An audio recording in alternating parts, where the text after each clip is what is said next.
everybody to the Hood River City Council meeting of November 22nd, 2021. Pete, right? Hello. Welcome everybody to the City Council meeting of November 22nd. That was a auspicious beginning, I'm afraid. Kate McBride, Mayor McBride, is home with a cold, but she's here in Zoom, and hopefully she can see us and be wishing that she was better and back talking to you folks instead of me. Let's see, we're going to go through the agenda pretty much as normal. Let's to begin the call to order, we're going to read Kate's acknowledgement statement, land acknowledgement statement. And that goes, as we meet tonight, let us all remember that today we are stewards of land that have been home to indigenous people for thousands of years before the recent arrival of European heritage dominant culture. We honor this land's ancestors and their wisdoms as we go about our business today. So just a little bit to think about. And now let's do the Pledge of Allegiance, please. Pledge of Allegiance to the flag, United States, to the republic, which is one nation, indivisible, liberty. And I didn't remind everyone to turn their phones off if it is they are on. So please do that, including myself. Cool. Business from the audience. So we'll have a handful of people that have signed up to talk, and we'll do them in order. And then there's a couple of people that are going to talk when we get to the safe routes to school item on the agenda, if that's okay. So Carolyn, and then do you know how to make it turn green? Push one of the little white buttons and it turns green. There you go. All righty. All right. Well, my name is Carolyn Smale. I live at 808 Cascade here in Hood River. And I'm coming tonight in response to the memorandum that the City Attorney Dan Kearns wrote on November 8th, 2021. I would like to thank him for providing that. That wasn't something that he had to do, so that was appreciated. And I'm here to respond, and this is my personal response. Even without the adequate shelter space, the city can legally move the residents of Morrison Park and other city parks to public land that is not a park, like one of the city's many parking lots or the city's property on Rand Road until it's developed. A move to a parking lot would also allow for access to power, less fire danger, and easier access for a garbage dumpster to be placed near the shelters. The parking lots at the pool in Jackson Park and the fire station would be ideal as they are close to a variety of services, the cat bus, and bathrooms with actual plumbing. As to the Martin versus City of Boise case, that requires the city to provide adequate shelter space because it is unconstitutional under the 8th Amendment to punish an involuntary act or condition if it is the unavoidable consequence of one's status or being. I don't know why it took a court order to do this. I always thought that providing basic housing shelter to the houseless was one of the duties of the government. We've been talking about this for ever since I can remember being in middle school. This has been an issue and it never seems to get resolved. Under Martin, if there's an alternative space, then removing houseless individuals from a park is not an avoidable consequence of one's status or being, and thus permitted. It does not have to be shelter space that is available. It can be other public space. The city of St. Louis was found not to have violated the 8th Amendment by requiring, for health and safety reasons, campers to move out of one of the parks in the city. Thus, the city of Hood River can move the encampment on a park to non-park property owned by the city or other public entity. It's and I'm assuming that the 22 units on Cascade are not going to be enough to solve this issue. The memo also cited the case of Blake versus the city of Grants Pass. I urge you to look in my written materials. I set out the conclusion that does allow the city to enforce ordinances and that can enforce laws that actually further public health and safety, such as laws restricting littering, public urination or defecation, obstruction of roadways, possession or distribution of illicit substances, harassment, or violence.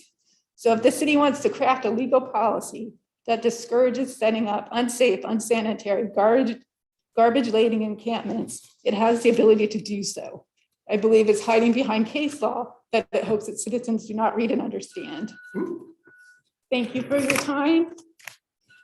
And I hope you read the rest of my materials. Yeah, thanks for sending the letter. Yeah, thank you. So it was good. Mary Ruth?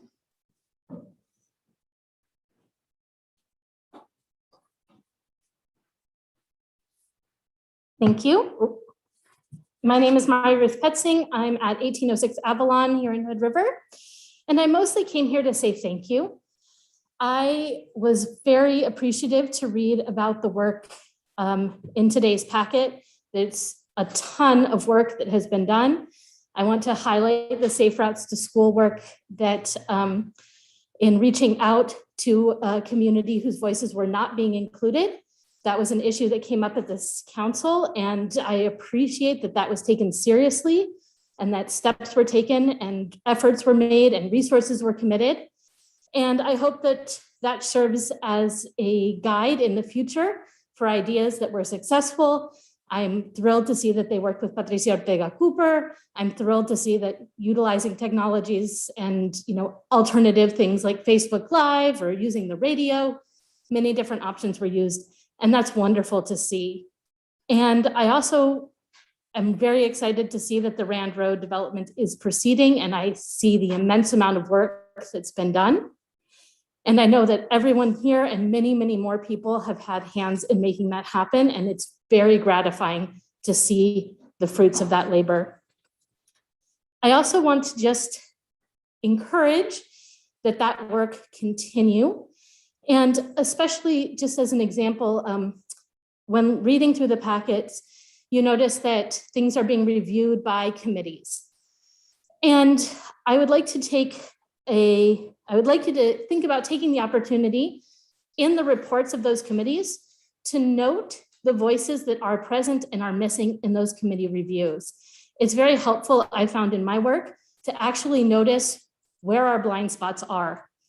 Thinking about who's going to use this space and who is making the decisions about that space.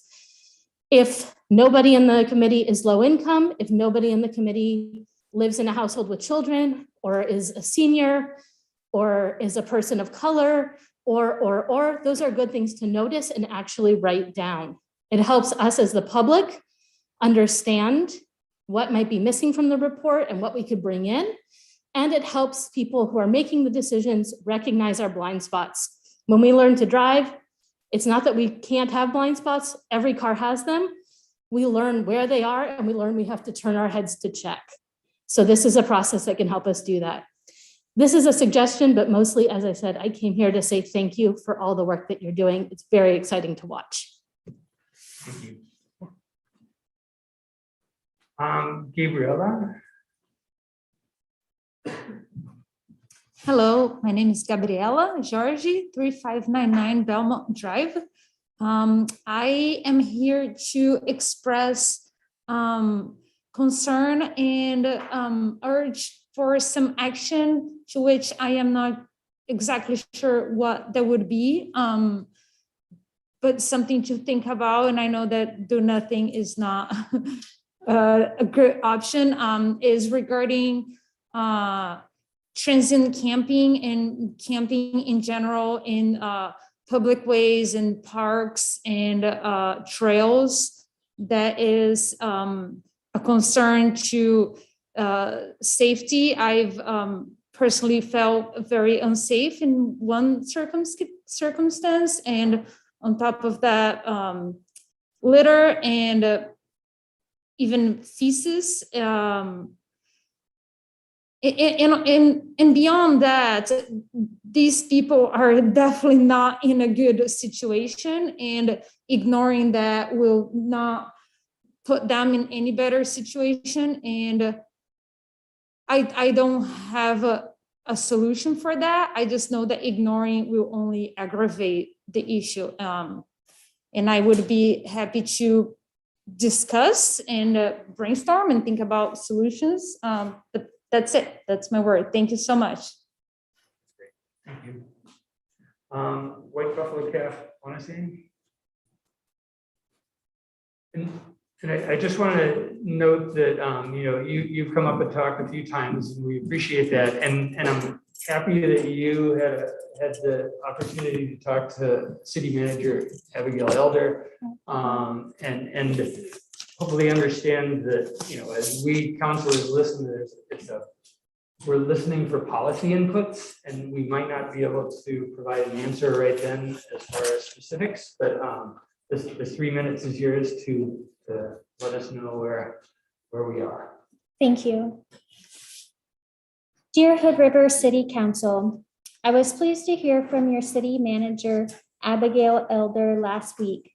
On Wednesday, November 17th, she called me and we spoke for about 30 to 40 minutes, and she was very kind and considerate, and she gave me some much needed hope.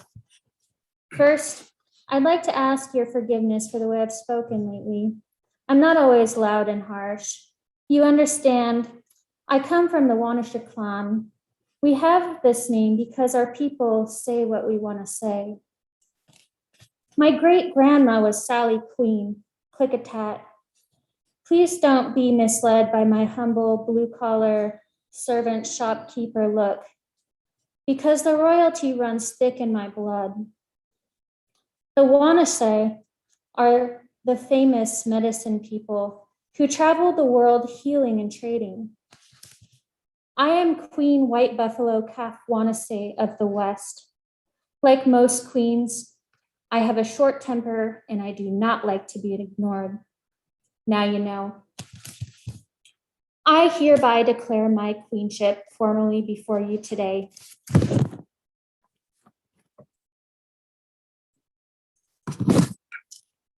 It is apparent my need to rise now as an ambassador for the people, especially my native brothers and sisters. They are my family, and I love them. Those of us left today are survivors of mass genocide, and our families are left broken and traumatized, culture lost, some without basic resources, in need of mass healing. That is what weighs upon my heart this week, healing. Healing for everyone, healing for natives, healing for our native ancestors, and healing for our law enforcement. That is why I ask you for a trading post, longhouse, and sweat lodge. For the well-being of all mankind, I will bring the 7 sacred rites, and we will find our way back to harmony with nature and each other. Do you know what a sacred place this is? We are surrounded by volcanoes here.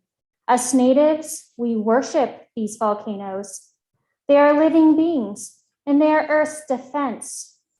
I'm here to tell you that if you do not start to pay closer attention to the Earth's needs, none of us will have the pleasure of living here anymore.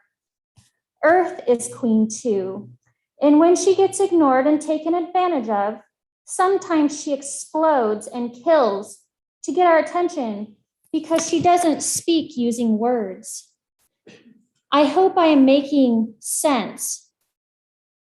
We need to pay close attention to our impact on Earth here and pay close attention to the footprint of your countless breweries and wineries. Have you ever smelled the breweries downtown? Horrible. Toxic fumes, pollution are released into our breathing air. In the environment, we and the fish and wildlife have to live. No more breweries and wineries in Hood River. Too many in one place. Cleaner air and water for everyone.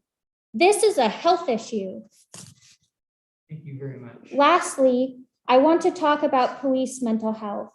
Our policemen and women have a difficult role. They see and respond to some horrible situations pretty much daily. After a while, it takes a toll. Naturally, if you are exposed or paying more attention to things that people are doing wrong, your outlook on the world will be different than someone who is not focused on this daily. Someone who repeatedly is exposed to violence, aggression, and crime because of their job needs healing to deal with the effects of this exposure or overexposure. Police departments everywhere should be investing in the mental health of their officers, including counseling, therapy, medicine, more time off, vacations, time in nature, and shorter careers. When the Okay, state wait, prosecutes. I'm gonna have to interrupt because I let you finish that one paragraph after the 3 minutes, and thank you very much. And we have the letter here and we appreciate it. And we look forward to seeing you during the comments from the public in the following meetings, but we do have to hold ourselves to the rules of the 3 minutes per person. So thank you. I hope you stay for the rest of the meeting, and we'll see you again. I brought you gifts this time. They're sodas and koozies to remind you about the carbon footprint. So I brought them for all of you, and I'll just leave those here on this table. Is that okay? Yes.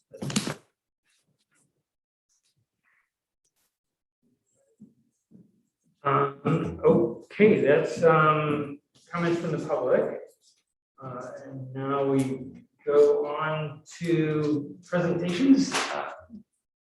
Abigail is our staff going to kick this off, and we do, but I went out on a limb and invited people that are going to. Oh, this is for Parks is next. So, Yes. yeah. And I think, Mark here. Council President. Yeah, please. Mark Okay. Hickok Sorry, is here Mark. to make Oh, some okay. opening comments, and then an action by council. All right. Hello.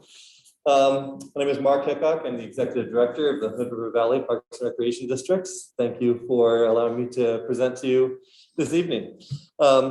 Just a reminder, this is kind of a part 2 to the last time that I was here, which was on October 25th, to prep you about this issue coming forward. So this is a resolution that is a procedural matter in order to allow the motion of formation to move forward with the county in order to form a new parks district to address the tax rate of our current district.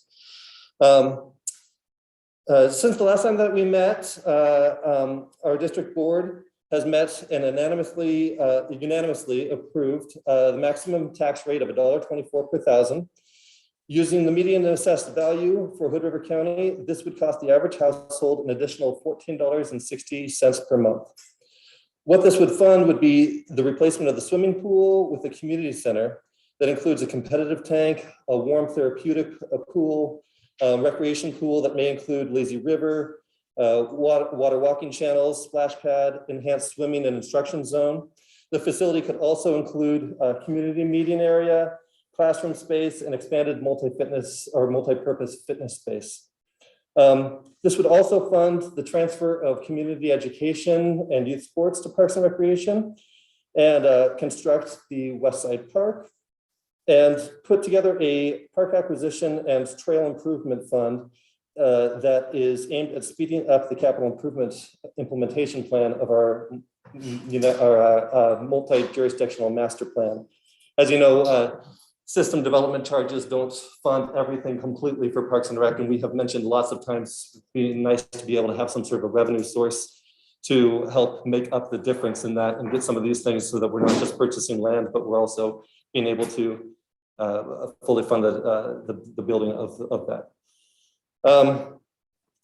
I was also asked by Councillor Saunders to address some of the comments that I received when I presented this at the County Board of Commissioners meeting a couple of nights ago.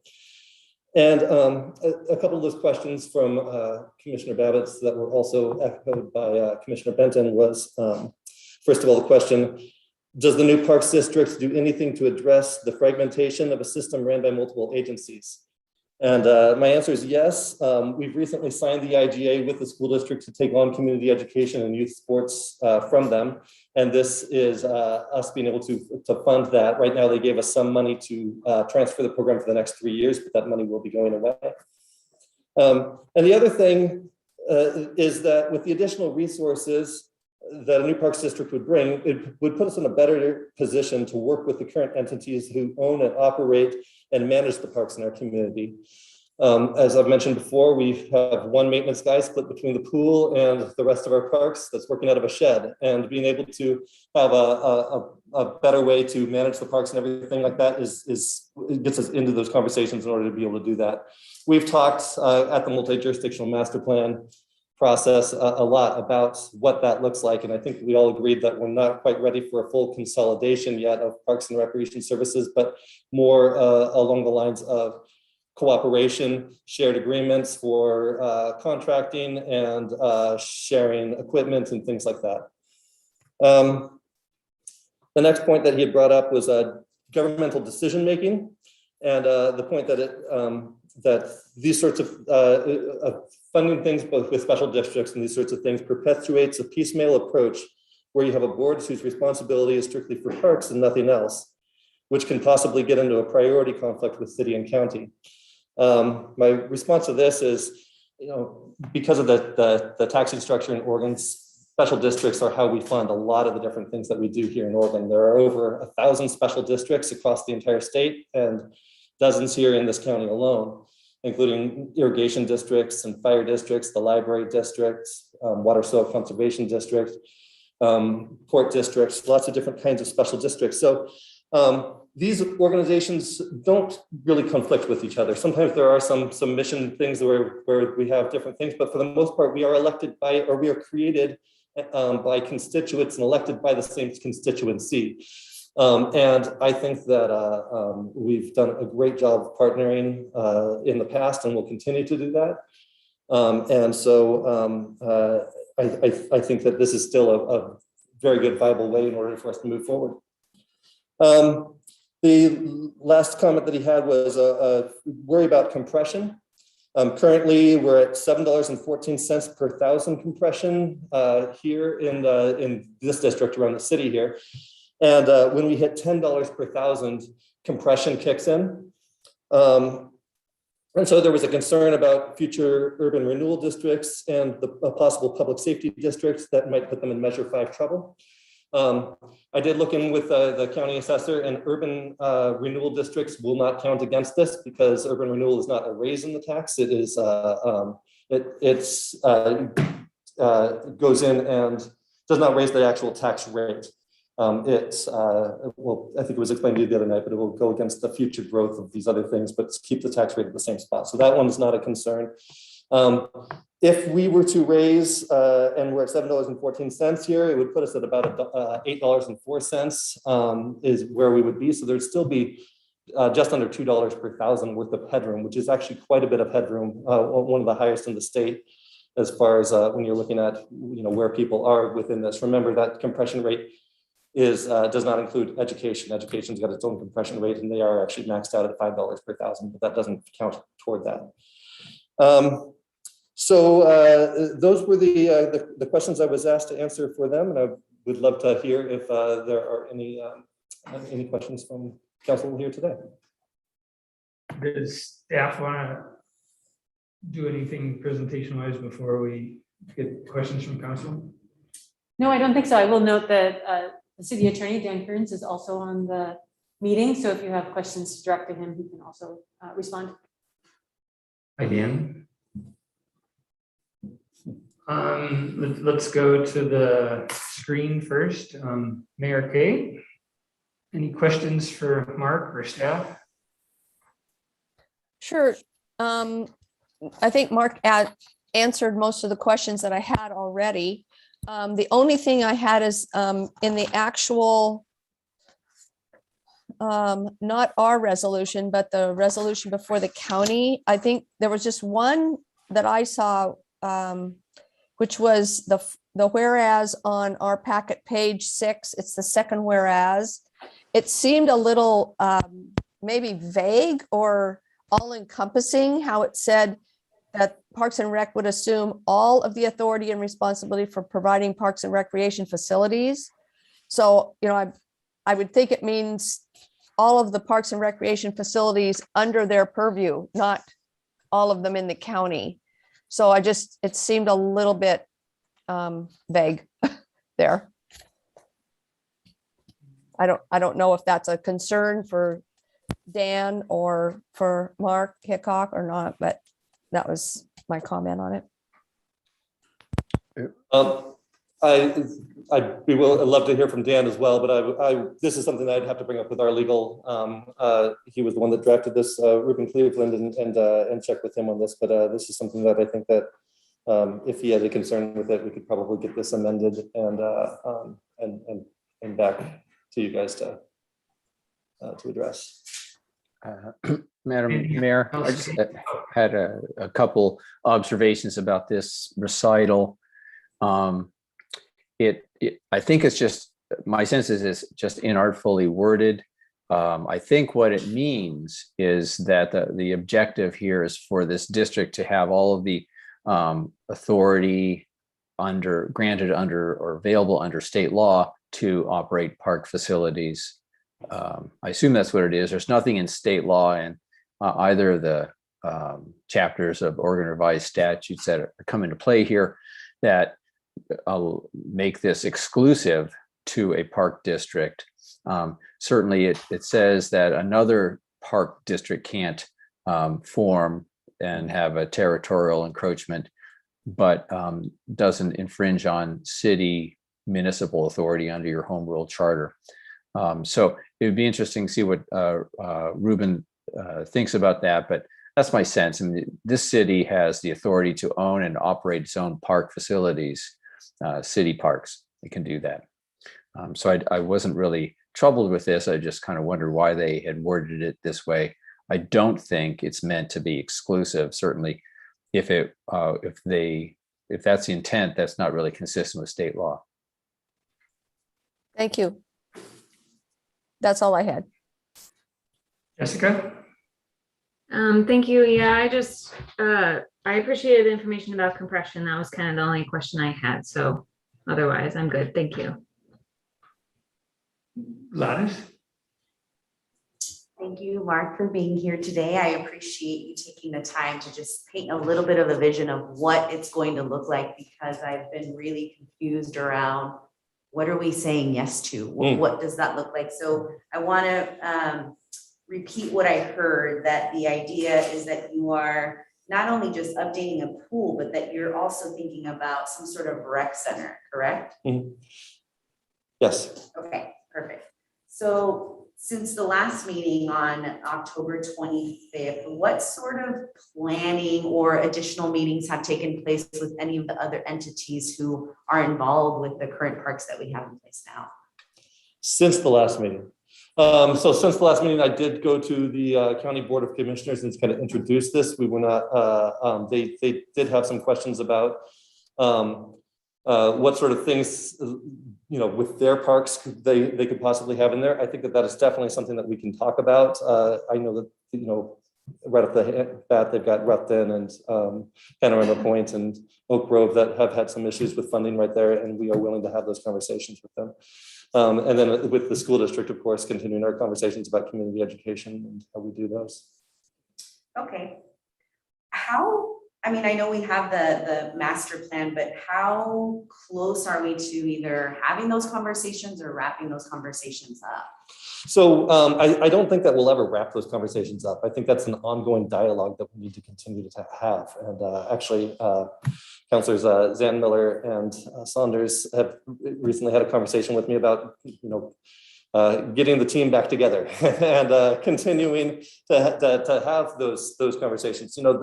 I think one of the best moments that we've had so far was when we did have that one meeting where all 5 boards came together. I mean, that was great, being able to all come together and talk about parks, my favorite subject. And so I think that that those are conversations that we can continue to have, whether this thing is formed now or in the future, and we should continue to have those kinds of conversations. Absolutely, and I agree with you loud and clear. So let's say this happens tonight, we all move forward. How are we going to interact? Are these meetings, as you mentioned, that you'd like to have, are they going to happen on a monthly basis, on a quarterly basis? I think probably quarterly would be better than a monthly, or actually, I think that the group really probably should decide what that is. And so bringing the group back together to talk about how often they really think that we need to be meeting. It's kind of a, there's just questions on a policy level, how often we should be meeting, and then on an operational level, how often we should be meeting, in order to figure out. I know that the city's just recently done a lot of great work with figuring out how to do some contract services with your parks instead of all just on the staff level. And we would like to hear more about that. And so being able to combine forces and be able to come up with some of those things. I think some of that stuff can be done on a staff level. Yeah.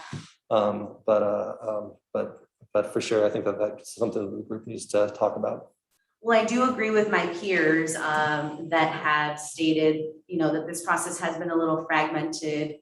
I know you presented to us a couple of times, but until now, where you actually spoke of what the plan or the vision is like, I didn't have that understanding. So it was really hard for me to envision how this is going to be a better option or a better go around this time around, knowing that there is more funding. But how do we, as you mentioned, how do we collaborate strategically so that we are working together versus, the county's doing this, the city's doing here, Parks and Recs is doing this, so that we just have more of a unified vision in a way? And how do we support each other, even though we have our own responsibilities, right? Maybe you're maintaining all parks for both city and county, even though we each own our own parks.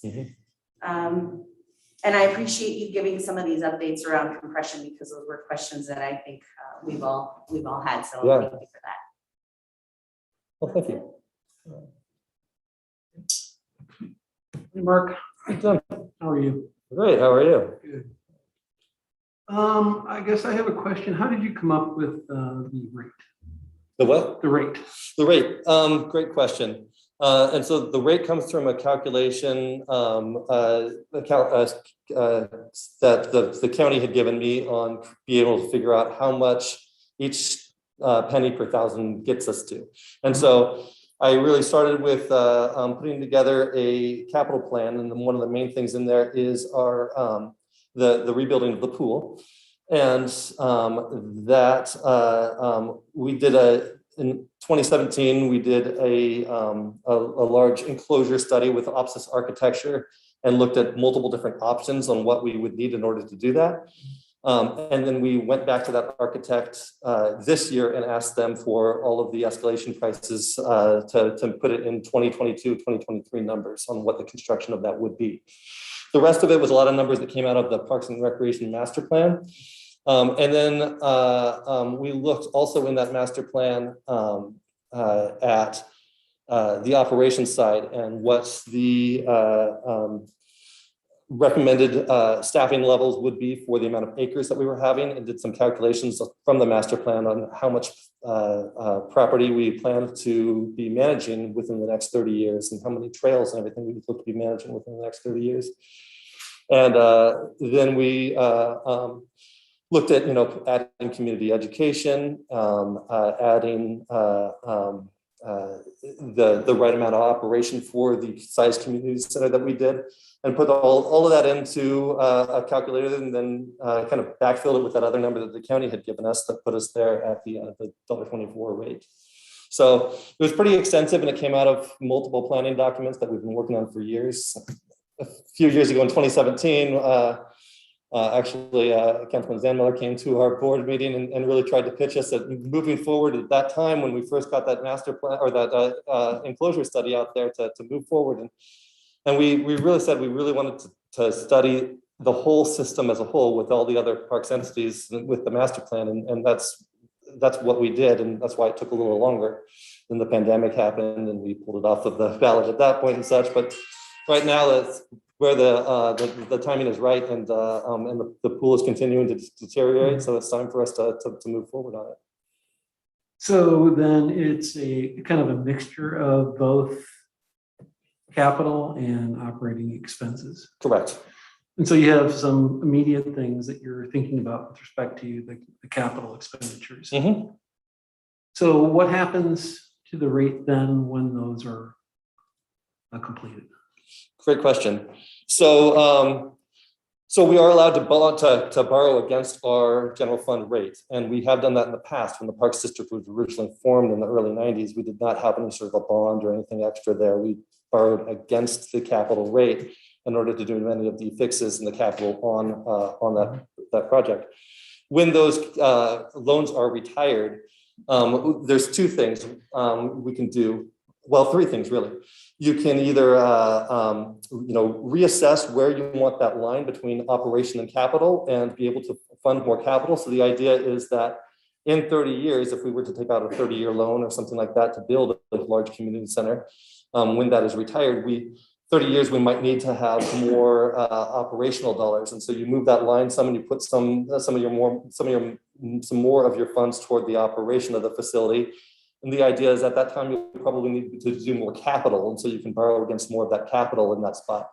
The other thing is $1.24 is a permanent tax rate, not necessarily the tax rate that you always go for. So you can levy against different parts of the tax rate throughout the whole process.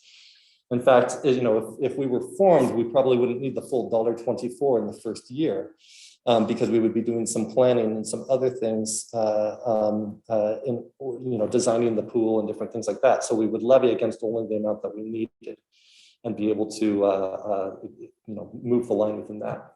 So would another tack be to just ask for the operating costs and then put out requests to the public for bonds to fund capital projects? And how did you weigh the benefit? Because it kind of seems like, the public, how does the public decide then?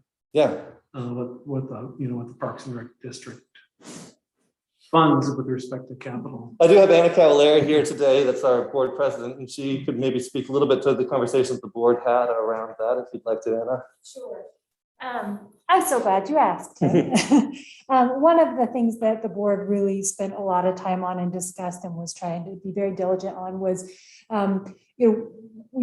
we wanted the most flexibility to be able to just one time go to the voters and request the amount that we would need in order to develop and operate the amenities that the public has told us that they would like us to have. What we didn't want to do is continue to go back and ask for additional bonds.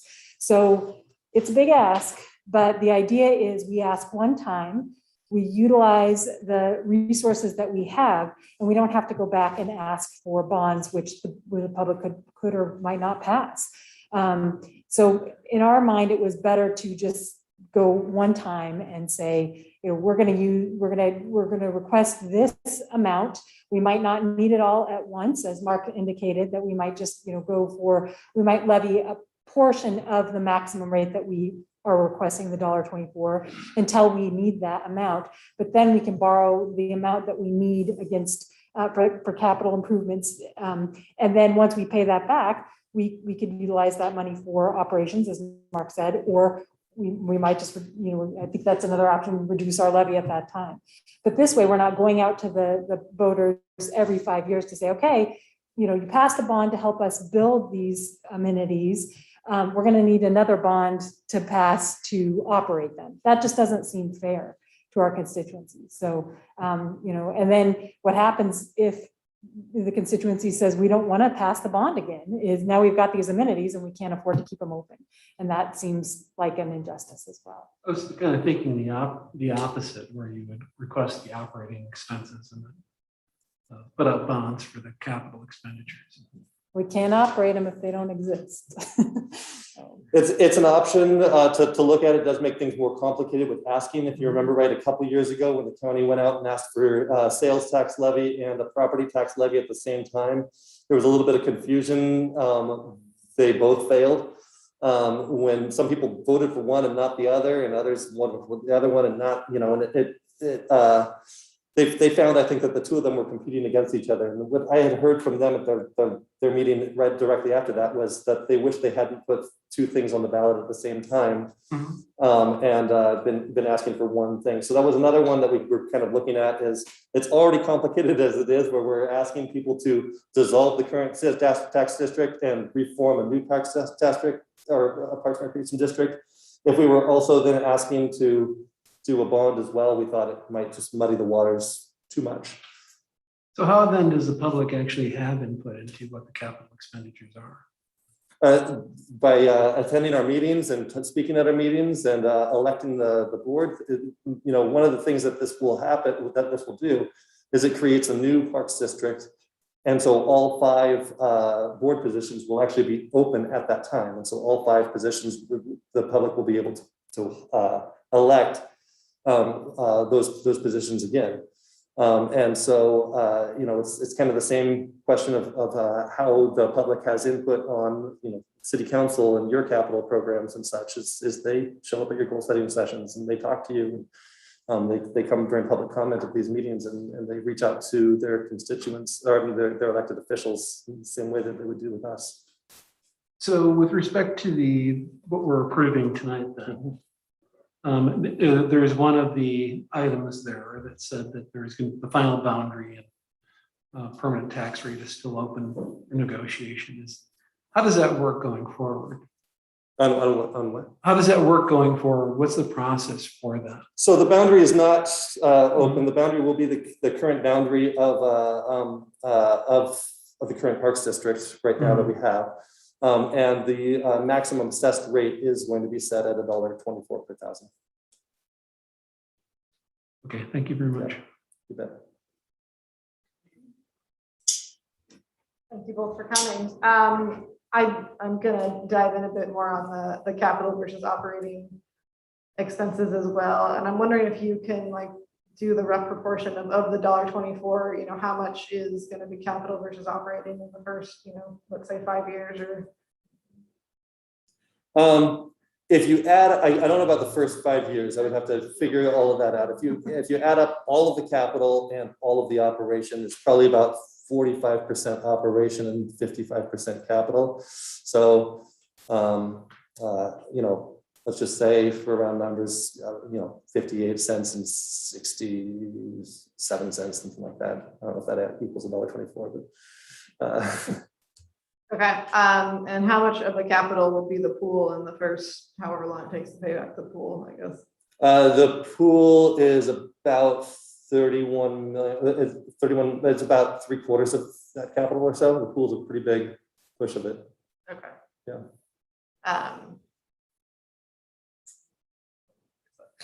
And that's inclusive of the rec center. That's a part, that's right. Yep. Part and parcel. Okay, yeah, so presumably for the first 20 or 30 years, you're gonna have less capacity for operating or for other capital because of the pool costs. But we'll have enough to operate the system that we're projecting at least. Okay, yeah. I guess, I don't know if this is a question, but maybe more a comment of, I know you're saying compression is not a huge risk, but I do have some discomfort about using, operating money for capital, because a capital bond would not come into compression versus, the $1.24 would. And it does feel like we're setting this community up for some issues down the road. So I guess I'm just gonna say that.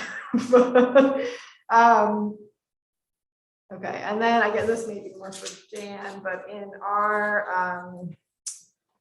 the resolution 2021-16, some Mark's letter, you mentioned that this isn't an endorsement, it's just we're moving it onto the county. But in the resolution, it does say, whereas the city of Hood River wishes to approve the formation, which feels very endorsy. And I'm wondering if either Mark or Dan can touch on why it says that or what it means, or if we can phrase it some other way. We just need the resolution. So the title of the resolution and the very bottom of the resolution saying what it's going to do. The whereas, that particular whereas in there can be completely striked if you've been comfortable with it.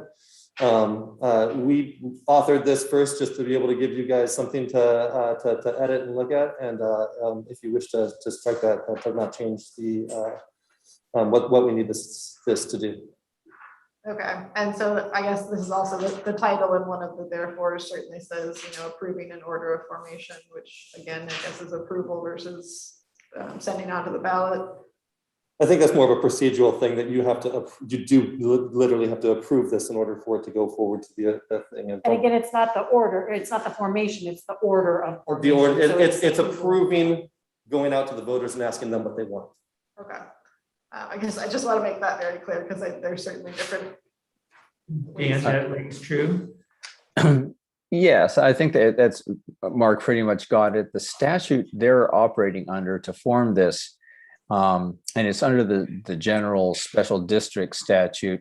If the district includes a city, then the city has to basically has to provide a resolution approving the petition. So that's what this does. And when you ask whether there's an endorsement or not, that would be a separate sort of power that local governing bodies have. You know, any ballot measure, the city as a government can't work to pass or defeat a ballot measure, but you can, as the governing body, take a position to endorse a ballot measure. And that's, as I read it, that's not what they're asking for necessarily. I suppose that would be great if it ever gets on a ballot, the endorsement of the city. But right now, the statute on which they're forming requires a certified copy of a resolution approving the petition, which means basically that the city consents to be included in the district. If you didn't want to be in this district, this is the council's time to say, no, we want out. Okay, thank you, Dan. I guess this is more a statement. So a number of other folks have already kind of asked the questions about the reality of we've got five plus entities managing parks. We've certainly heard from the community that they don't particularly love that. It does occasionally create some rub, and I have concerns that kind of doing this new district reformation is really solidifying that system in place for the foreseeable future versus addressing it before we kind of make a drastic change that's going to really be hard to change again, I think, in the immediate future. And I know you've talked about we can continue conversations and open that up, but I guess I'm gonna state that and wonder if there's some way you can talk about like what are the real realities of if we can come up with other solutions, like what can be done in, say, the next 5 years based on this being approved or not. I mean, that's up to the voters, I guess. Yeah, I'm not sure I entirely understand the question. There's a question mark in there. Yeah, there was Yeah. a lot of upswings at the end of the I guess, from your opinion, like if this goes on the ballot and the voters approve it, does this really lock in place the existing operations of multiple folks, really fragmented park system, or does it really have opportunities for change? I don't think it really locks anything into place. I think there's always opportunities for change and opportunities to do other things. I've heard, the idea about ORS 190 coming along or something like that. That is a combination. The problem with doing some sort of a ORS 190, which creates the ability for governments to create a quasi-government or a government agency that combines something, is that they all have to bring their own funding to it. And we don't have another amount of money to this. It also creates, I don't know of another single parks district in the state that does it that way, or parks entity that combines like that, whereas there's 50 special districts that do it in the special district way. There's lots of different ways that we are already partnering. We manage the skate park and the disc golf park, which are owned by the city. We just took on Golden Eagle Park, which is owned by the county, subleased to the school district, and then leased to the school district and subleased to us. There's tons of different ways that we are doing this, and that we will continue to combine the ways that we do these things. And if we wanted to in the future do that drastic change to being able to do that combination, I think that we can still continue to do that. When we talked about it during the Parks Master Plan, what I heard was, let's start with baby steps of collaborating together and doing some of these things, but we're not ready to do a drastic consolidation. If that's changed in the last couple of years since we've been talking about that, then Let's get the band back That's- together. Yeah, exactly. Okay. And then I think I have heard this, but I just want to make very clear the $1.24 does not take into account if anything outside of your existing parks in your management. It wouldn't, like if it did get to a point where there was a combined parks force, you would need more money outside of this $1.24. Yes, I mean, oftentimes what they will do is if a certain agency, say county, city, port, whatever, wants another agency to take on their things, they dedicate a certain amount of the general fund each year to go to that, and the other agency moves forward with it. It's very rare that they just give them all of their parks and the other group starts taking on the management of it, especially when there's land ownership and things like that involved. Yeah, thank you. Great. Mark and Anna, Hi. thank you for coming. I'll just say personally, I'm very supportive of this, just speaking for myself. So thank you for your efforts on it. I had a kind of a process question. I wonder if you could speak to the ballot title review. Is there shades of it in what we read? But I know you agree with this, but we want to avoid this sort of doomsday no man's land where the park is dissolved, the existing district's dissolved, and then the other one doesn't pass, and then we have nothing. It just wasn't clear to me. Then how do we make sure that doomsday doesn't? I don't know the exact language, but I am told that the language is in there stating that both things are reliant on each other to pass, otherwise they cancel each other out. And Ruben has that language. I think that he's already It's a written it. linked ballot measure, and there's a statute that provides for it. I can't think of it off the top of my head either, but there is protections built in. It would be in the actual ballot language. Yes. Okay. That would be bad. Yes. And we have fickle voters. I don't mean that negative, but we live in turbulent times. Someone might say yes. And it's confusing. Oh, wait, I'm supposed to dissolve the Parks District? What? I like the Parks District. Oh, and yeah, so we get that. And I think we're gonna have to push very hard on the message of vote yes twice for parks but yeah, that is written in there. And if you'd like, we can get you a copy to show you what it looks like. So what's in there? Is it, I read this, the stuff before us tonight, I didn't see it expressly. There's a couple of clauses that hinted at. Yeah, and I don't have the ballot title with me this evening. But it's in there.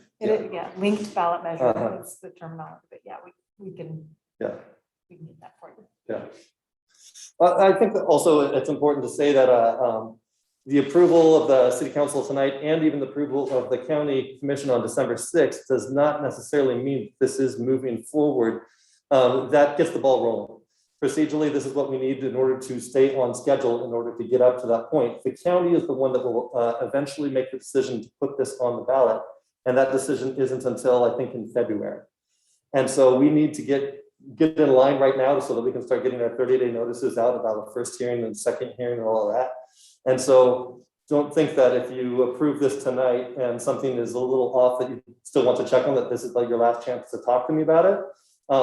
We can approve this tonight, and I can get you that language. You can look at that and make sure that it meets with you. And if there's some sort of a glaring thing that's wrong with it, or there's something that's off, we hit the big red button and hit stop. All right, I had a couple of questions along those lines. This points to the draft for the county. Our resolution points to that. If there are changes to that draft, as there probably will be, does it have to come back to us, or how are we one and done with the process with the current resolution? And that might be a question for Deanne or Abigail or you guys. So I just want to make sure this is a process step, not an endorsement step. And so how do we, within the resolution, are we clean? I guess that's the question. So it's my understanding how this works is that procedurally, we are presenting you a draft, and you are giving us the approval to pursue getting this on the ballot measure with the county. So if you guys would like to see the revised draft, we could do that. But what we're asking for is, as Dan mentioned, does the city want to be included in this? Because it's going to impact our city residents as well. And it's a procedural thing. So it's a draft, which is subject to change. Dan, do you agree that as the draft changes when they're talking to the county, we're still good with our homework part? Your resolution, I think, Yes. I'm not sure when are you, Mark, when are you seeking actual approval by the city council of a resolution? Tonight. Okay, so it's tonight. This resolution should be the focus of what you're looking for here. I think the order of the proposed order by the Board of County Commissioners, maybe that'll change, but the statute requires your approval. Right, but it references Exhibit A, which is a draft. Yeah. The gist of my question. And I think it's stamped draft too. It is. Yeah. Is this a chicken and egg problem? It's a chicken and egg question. I don't know if that's a problem. Okay. I don't know a good answer to these chicken and egg problems. I don't think it's a cart before the horse problem though, because in order to get this to the county, it needs your approval. And that's the petition. The petition, I think the gist of the petition is expressed in the county's order. They have to hold a hearing, so it specifies the date, but also the petition is the fundamental, we're going to the voters for the formation of this. You could say in substantial conformance. I've seen that sort of thing. And I think you even have adopted, you've passed resolutions and ordinances before adopting findings that aren't quite done, but the essence of what you want to see in it, you articulate pretty clearly. I guess just turning the same question to you guys, are you comfortable with the resolution as it's written, that it gets you this checkbox that you need from council to go to the commission? I think that the key piece that our board is focused on is the maximum rate, and that's in there. That's not changing. Next question, and I think it's for staff, and related to compression, and what's the city's level of nervousness when we get up to $8 per thousand?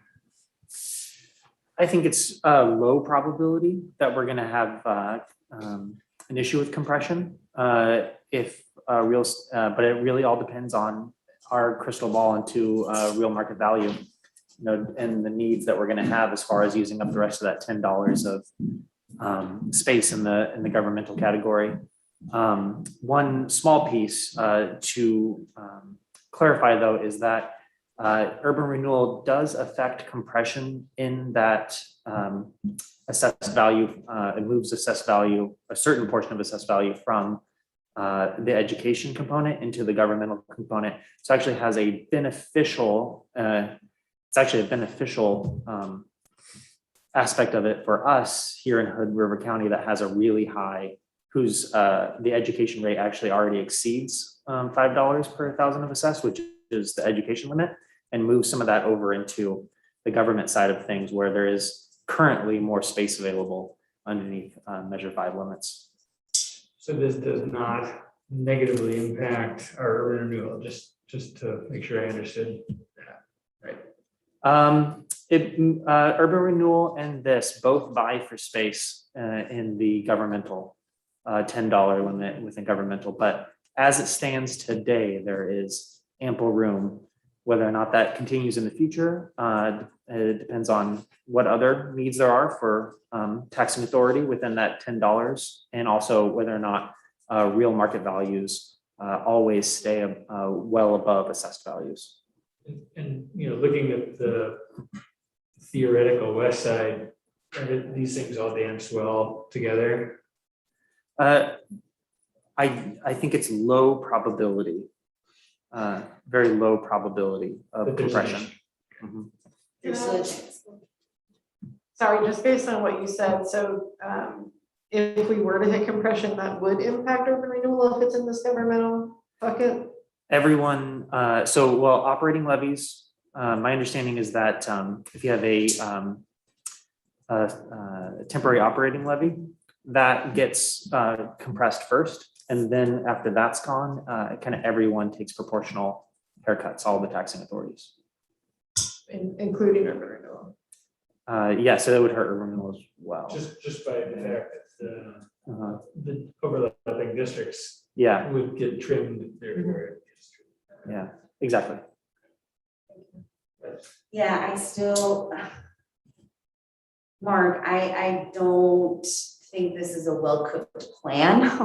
Or you mentioned we need for you to say yes so we can go to the county, then we can put this on the ballot, start the 30-day notices. But you just said that you're also expecting people to come to your meetings. So you've identified your own blind spot that if a couple months back when you came to us around West Side Park, the surveys that were completed and submitted a majority were in English and you didn't have many in Spanish. So when now I'm seeing you're going to create a rec center, is your rec center going to include bicultural, bilingual staff? But that is a goal of ours. I mean, that's what we put on our job applications and something that we are pushing toward. I don't think that I would say that our plan is uncooked. We have been talking for a very long time and planning for this for many years here. I think that if there's anything in particular that the community really wants to see, they should start engaging with our meetings. We also do an outreach where we have been reaching out. We did this other survey since that the West Side Park when I came and talked to you right there, and got some really great feedback through that as well. We have been planning and talking about this for a very long time. And many people in this room have been a part of those plans and those conversations and all of that. And I think that we are at a point where it's time to start taking action. We can plan and keep on spending money on consultants and putting plans on the shelf and such, but at a certain point, the train needs to leave the station. And we're also fighting a building that's deteriorating, as we speak. If there's anything that the community really still wants to hear from us and wants to see from us, we invite them to continue to come to our meetings. It's, very similar to the way that you guys reach out to the community and try and get feedback. Right, but even we've addressed that. We understand that's a barrier. Look at the amount of people that are here, right? I don't see representation from our Native American community here. I don't see, besides myself, I don't see any representation from our Latinx community that's at this meeting. I don't see a houseless individual at this meeting as well. So it's hard for me to say, we're going to charge $1.24. That's how much it's going to be. And here's what it could potentially get you. It's going to get you a rec center and a brand new, beautiful pool. I love the pool. I love our parks. I feel that this is a good route to go, but I also don't understand the whole picture quite yet. What does your rec center include, or how are we creating that to be a more welcoming, inclusive environment so that we all thrive, and regardless of your socioeconomic status, regardless of your race and ethnicity? Is this going to include signage that's in English and in Spanish and any other language, right, that is within our area? And I don't see that in the draft. So that until you spoke about it at the rec center. Again, that's not what's presented to me right now. And so I want to support you guys. I want to be able to help, but it's also really hard for me to do so when I don't see your vision. Gladys, I think the question to us today is when, they're their own entity, if they form a new district, does the city want to be part of that district? I think it's as simple as that for today's thing. All these are wonderful things that we as partners want to make sure that. Absolutely, and it's nothing that was even acknowledged today until I brought it up right now. Yeah. Here's what it could look like. Counselors, we're going to have a rec center, and this rec center is, paint the vision for us. I understand you haven't met with all the stakeholders and community members, but again, what is being presented right now, I understand the whole process, but I don't feel like it's been fully planned out. Yeah.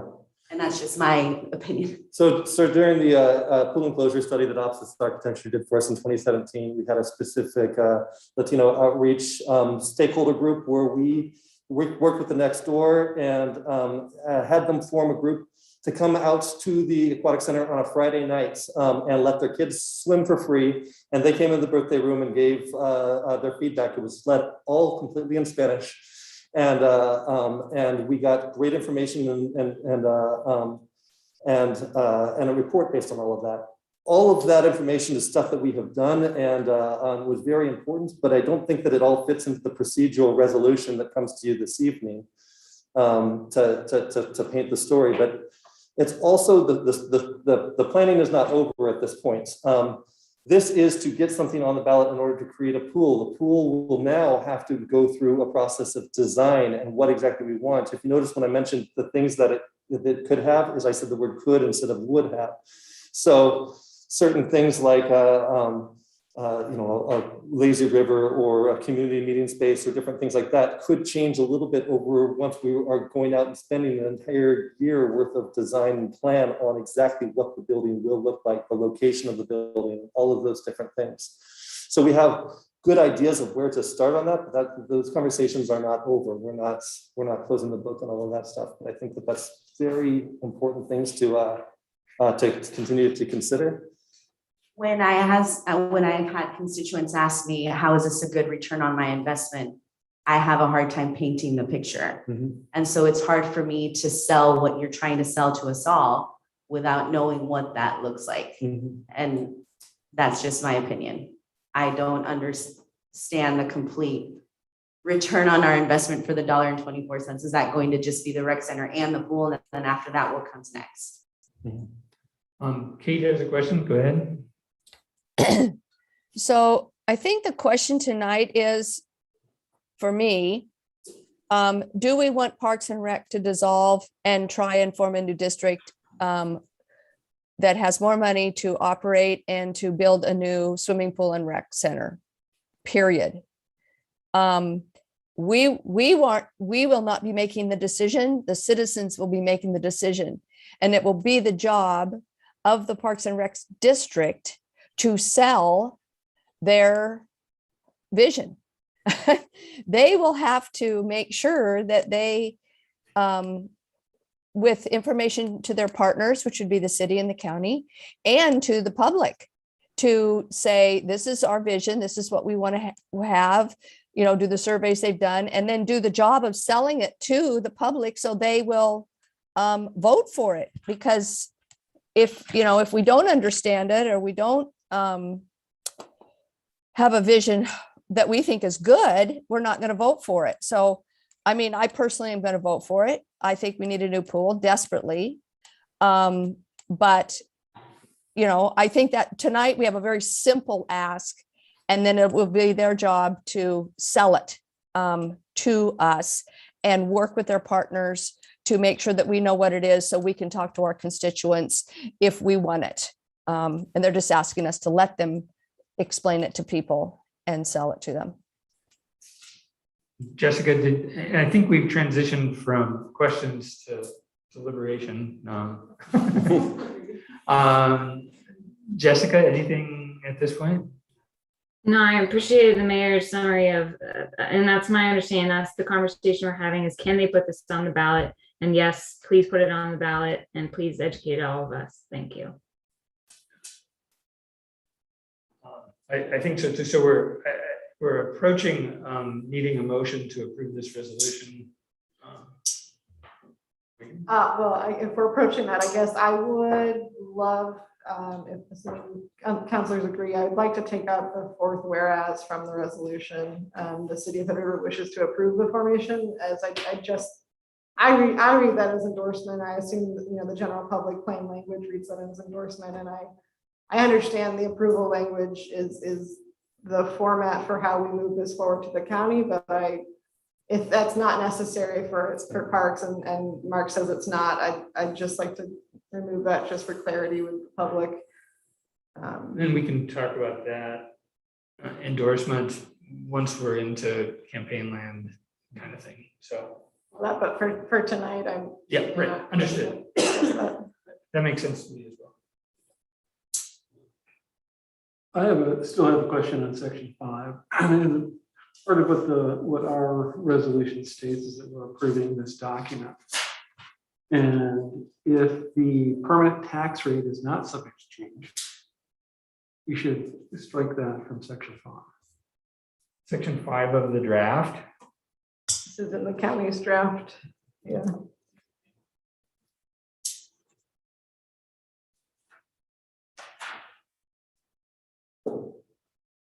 So I assume that this is pre-election, Mark?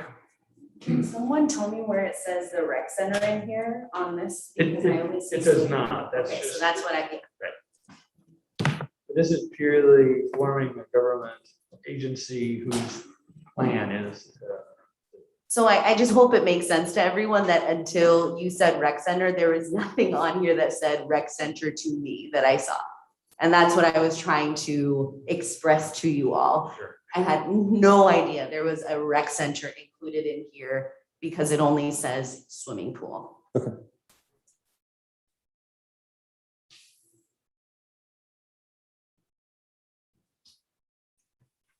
I have a question on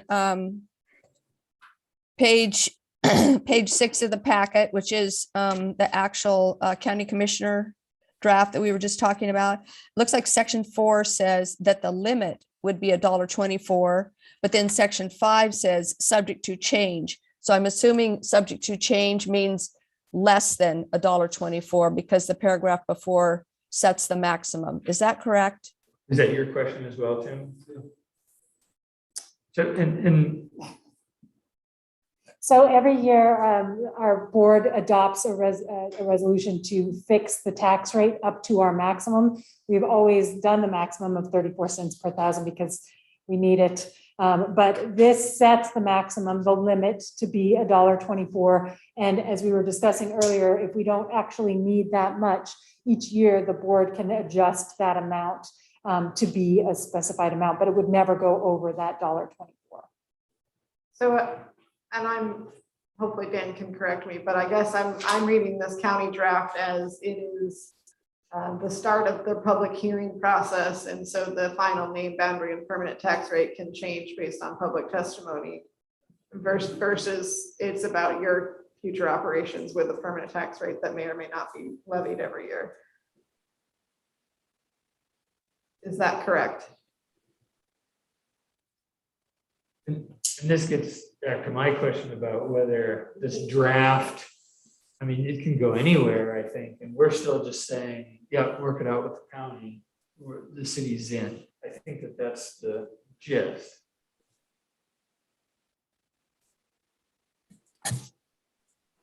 Counselor, I think as the county has their hearings, you as a council can communicate to the county, what you expect or provide them with some official kind of correspondence.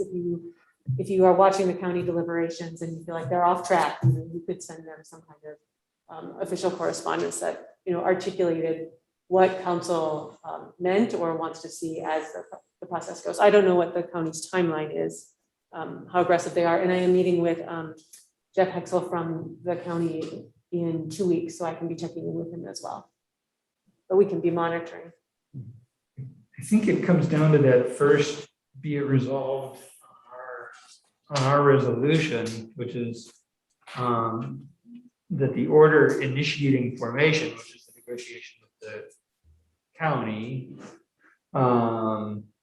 is approved with the date of the hearing. So we're saying we want in, and we're punting the actual language to you guys in the county. Does the resolution say that though? I guess that's the question.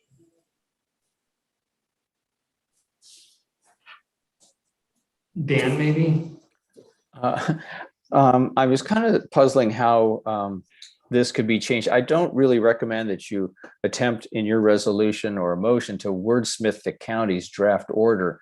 Right. Rather, focus on what are the deal points for you that matter. And what I've heard is the maximum levy rate that I think that the city's agreement to be part of the district, the new district, might be dependent on it, the rate not exceeding what's stated in this draft order. So I think that's if that's true, that's maybe an important point to communicate to the Board of County Commissioners. If you want the city to be part of this new district. There may be some other deal points that are in here that matter to you. The list of projects isn't really in here. I think Mark explained what's the practical upshot of the new district and what they want to do that they can't do under its current form. There are a lot of things. It isn't just a pool and a rec center. There's a lot of things, and you've been through a pretty big joint planning process with the master plan to understand how it goes way, way, way beyond a rec center and a pool. But what is it that your decision to be included in this district are important enough that you wouldn't want to be in the district if those terms were not included in the formation documents? I'm not really sure what all that is, but it strikes me that the $1.24 per thousand might be. Could it be as simple as just having the further resolve paragraph that the city's in and we don't need the first one? Because it seems like we're tripping over language in a draft and what we're signing up for or not signing up for kind of thing. But it seems like the gist of that is that within the area of the boundaries, the city's in. I don't think the statute requires more than that. It just needs the petition needs your approval. It doesn't say you have to approve a particular draft order. Yeah. The statute doesn't even say that you got to know what the maximum levy rate they're shooting for is. You want in or not? Yes or no? They've given you maybe more information about their plans here than they need to. Certainly a statute doesn't require all this information, I don't believe. So like the first part of the main body of this resolution, where it incorporates in particular this Exhibit A, the statute doesn't require that. So maybe a motion where the last whereas and the first be it resolved just disappear gets us to the gist of what's asked of the city. It has Or to is say. it possible that folks have these conversations, update this draft, and you come back and you present? I think you've heard us all say that we want to support you, but I don't know. I think that maybe that verbiage needs to be figured out prior to us agreeing to it. I'm not sure of the timing if you have a meeting before the December 6th meeting of the county commissioners, but that's a date that I have to be on. It's December 6th. So Thanksgiving probably throws us off a little bit there, where I don't think that you have another meeting for that. If we made the change to the resolution, does that satisfy your requirements? I guess that's my question. Basically, it unconnects it to that draft.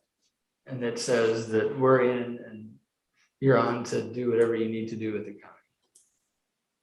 I think it does. Are you just saying you would prefer to strike Exhibit A, the reference to the attached document? And as your counsel said, it isn't necessary. It's not required by the statute. So if we left it in, but just said, Hood River City Council, the order initiating formation is approved with the date and the hearing set by the county. So, that's acceptable. You don't want to reference our draft?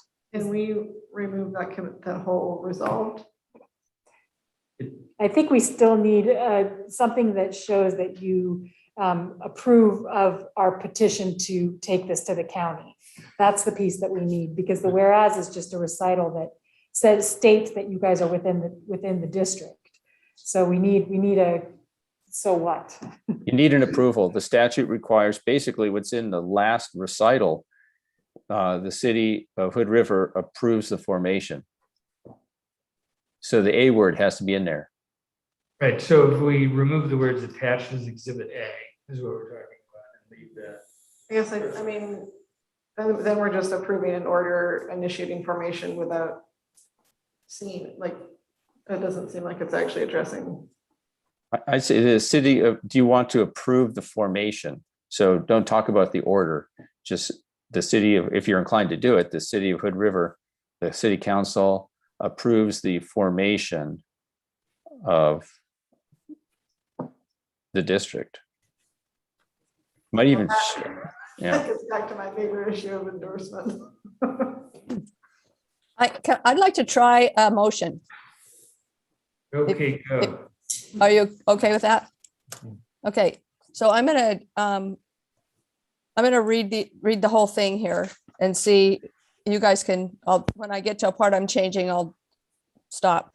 So the city, I'd like to make a motion to approve resolution 2021-16 with the following changes. A resolution allowing an order of formation for a new Hood River County Parks and Recreation District. Then the first whereas is the same, second whereas is the same, third whereas is the same. The fourth whereas the city of Hood River wishes to allow the order initiating the formation. Now therefore be it resolved by the Hood River City Council that the order initiating the formation is allowed with the date of the hearing to be set by the County Board of Commissioners as they deem appropriate and convenient. Be it further resolved is the same. So it is resolved is the same. The statute requires the governing body of the city to approve the petition that for the formation. So you can't use allow, you have to use approve. You have to use the other A word, I think. Yes. Okay, I just approve with like we are endorsing. Allow is like, it's okay if you do this, if you form it. Yeah, I don't see this as if you're approving it, that's not endorsing it. That's not the political endorsement that people come to you seeking for ballot measures. But the statute requires every city that's involved in going to be in a proposed district to approve the petition. Okay, so the word approve needs to be in here. I think so. It removes all doubt. And I don't think it needs anything really more than that. Like, I don't think it needs reference to this document that the county is going to use to send it off to a hearing and a ballot. That complicates it beyond what the statute requires. But you have to approve the petition if you're going to be in the district. So Kate, you want to remove your? Okay, motion? I'm going to remove my motion. I'm going to try it again. I'd like to make a motion for resolution 2021-16, a resolution approving an order of formation for a new Hood River County Parks and Recreation District. First, second, and third whereases are the same. The fourth whereas is removed. Now therefore be it resolved by the Hood River City Council that the order initiating formation is approved with the date of the hearing to be set by the County Board of Commissioners as they deem appropriate and convenient. The be it resolved, and so it is resolved would be the same. Makes sense. We're looking for a second. I'll second that motion. Kate has made a first motion with changes that I think we got. And Tim has made a second. Any other discussion? Just that I think that our discussion is duly noted going forward. I don't know how that gets communicated to the county or whatever, but I think that there was multiple points brought up that I think expressed our I guess not concerns, just kind of thoughts about how this might be. Anything else? Jessica or Kate? Great. I guess to Tim's point, and I did say this earlier, but I do think mine is an actual concern about the capital versus operating funding and what that actually means long-term for the community. So yeah, I don't know how we get this information to the county, but I would like them to be aware of it. All right, so we'll just go around the room. Gladys? Aye. Tim? Aye. Megan? Yes. Aye. Good. All right, Jessica? Aye. Mark votes yes, and Mayor Kate? Yes. All right, so the motion carried unanimously. Thank you very much. 7:25. Thank you. Thanks. All right. Thanks, guys. Work session, Abigail, any changes to work session? No, there are no changes. All righty, the first discussion item is safe routes. How are we gonna do presentation? I think we have Jonathan here to start our presentation. I think we have And then Jonathan, we have consultants here or online. two members of the audience that are, we said could speak, and I'll leave it to you, Jonathan, and staff to say when, whether that's at the beginning or after you give your overview, or how you want to do it. I think the cleanest way would be for them to present, to give comment first, Okay, rather than in reaction to Sounds staff good. comments. Megan first, and then Taylor. And we'll do 3 minutes, just like the public.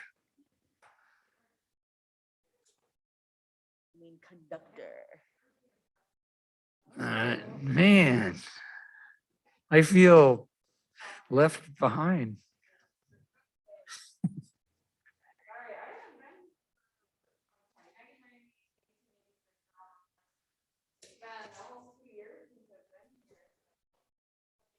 Thank you. This is such a great excuse or reason to be here. I'm wearing a literal hat, which is my conductor hat for the bike train and walking bus. And then I'd also like to give my comment as metaphorical hat, as a mom to my daughter Annika, who's out here doing her homework. She's been coming with me to community meetings as a baby on my wearing her since she was little. So first off, I represent 30 kids who I wish could be here today, and their parents, some volunteer conductors. I sent you guys a video and a couple pieces of press earlier today. Nothing I can say really conveys the joy that we experience from these kids and or the heart palpitations that they give us and or that the safety concerns we deal with every day. It really needs to be experienced in person, and I would love to invite you guys all again to join us. Mayor Kate has, and it's really nice to have you guys be there. But I received a $20,000 grant from ODOT to grow this walking and biking program, incorporate education into the PE class at May Street School, and a national walk and bike to school day. And it's in progress. And we also donate bikes to low income underserved communities. Just did 2 weeks ago or 3 weeks ago. My husband runs this through Anson's Bike Buddies. I think donated 12 bikes in one day to both kids and adults. So there's a tremendous amount of energy within the community that we've already started. I just want to lend full support to this amazing plan that you're about to hear and be, it's super comprehensive, both in education and infrastructure. And the energy I get to experience from kids riding bikes and or just walking to school on the most like cold, miserable, well, some people would consider miserable. Just like they're still so happy and thriving regardless. And we get to see their sparkly eyes.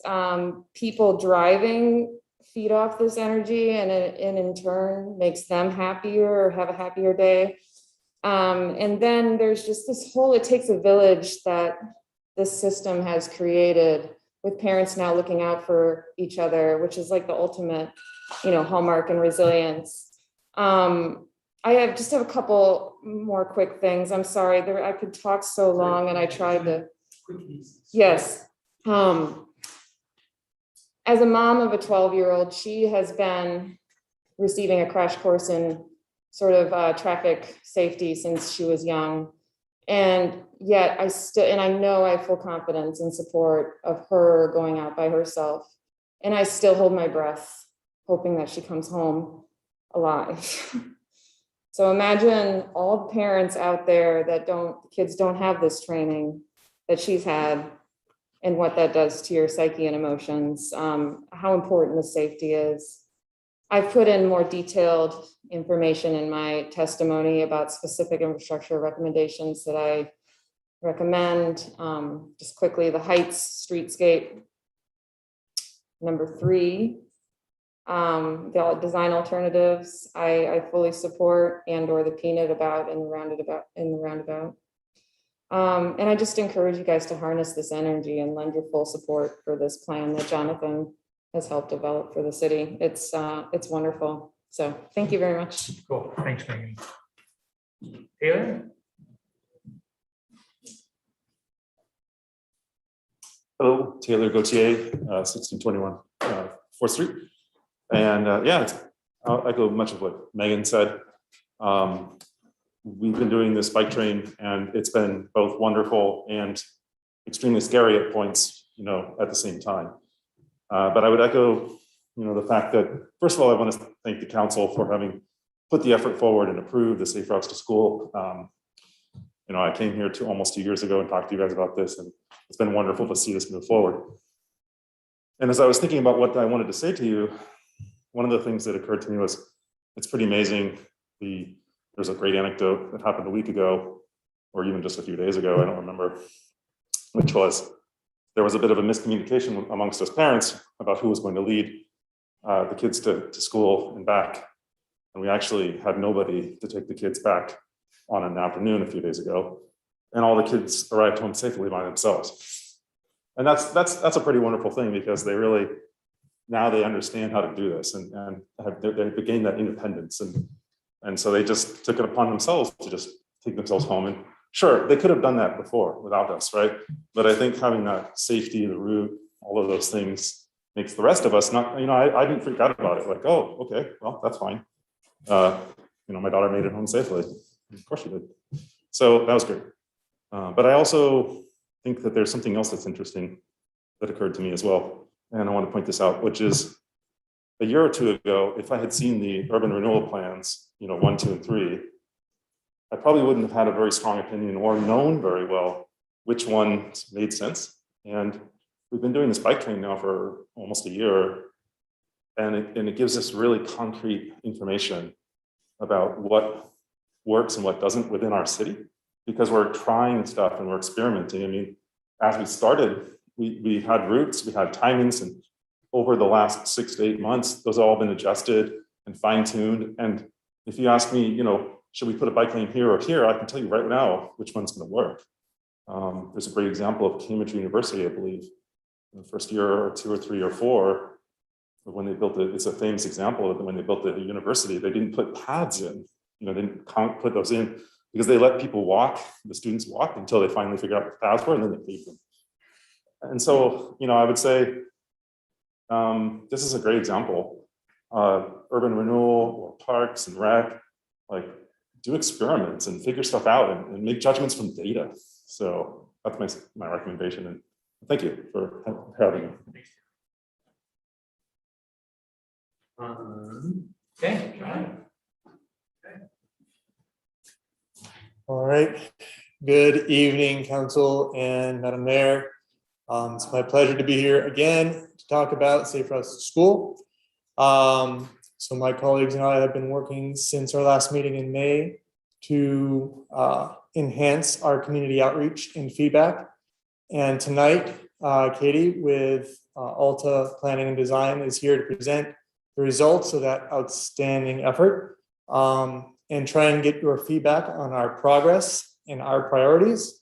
So at that, I'm just going to pass the mic to Katie. Thanks, Jonathan. Can everybody hear me? Yes, great. Yep. Hello, everyone. Yes, Katie Spleen here from Alta Planning and Design. It's a pleasure to be back to provide an update and present our draft Safe Routes to School plan for your feedback. The draft plan was included in your packet. And this is really a perfect time to be doing this presentation. We've made a lot of progress. I'm really proud of what we've put together, but it's still fully a draft and able to be refined and updated based on any comments or thoughts that council has. And I do have a presentation prepared. I'll go ahead and share my screen.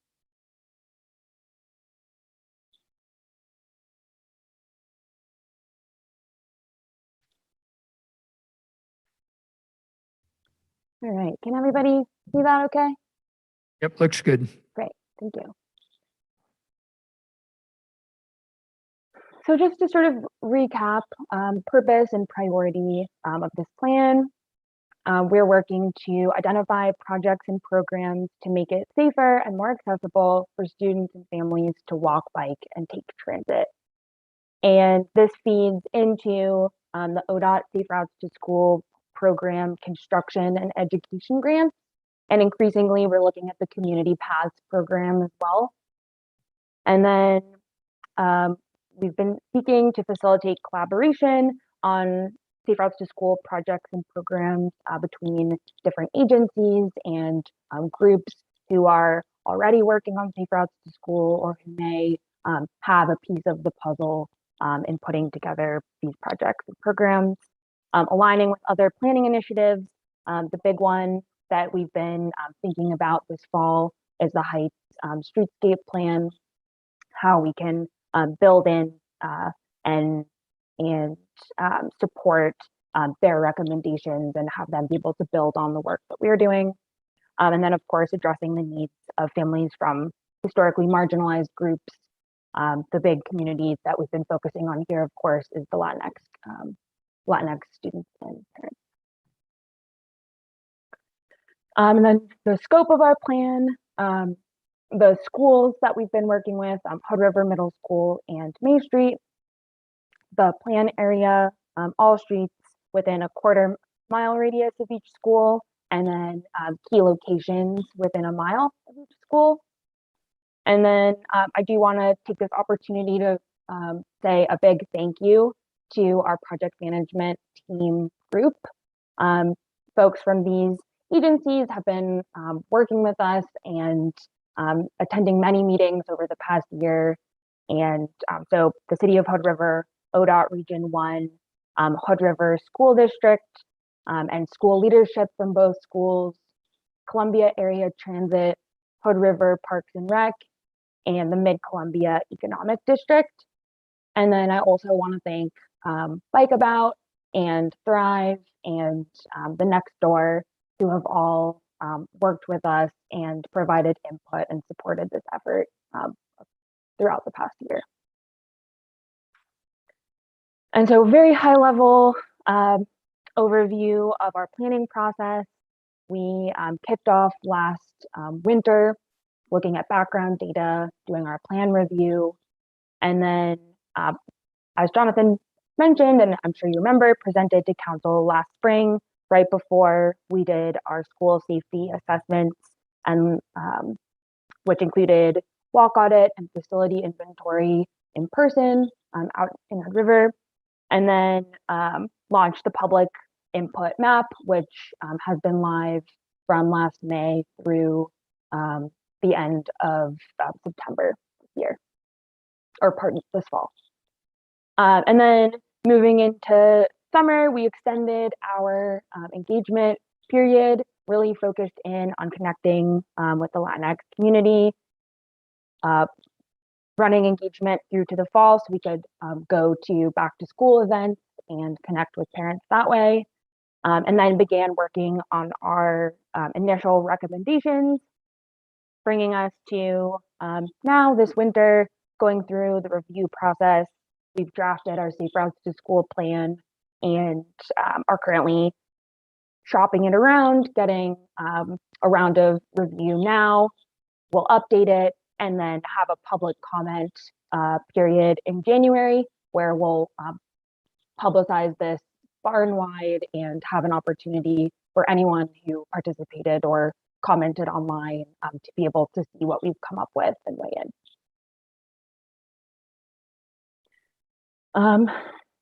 Next, I'd like to share a summary of our engagement.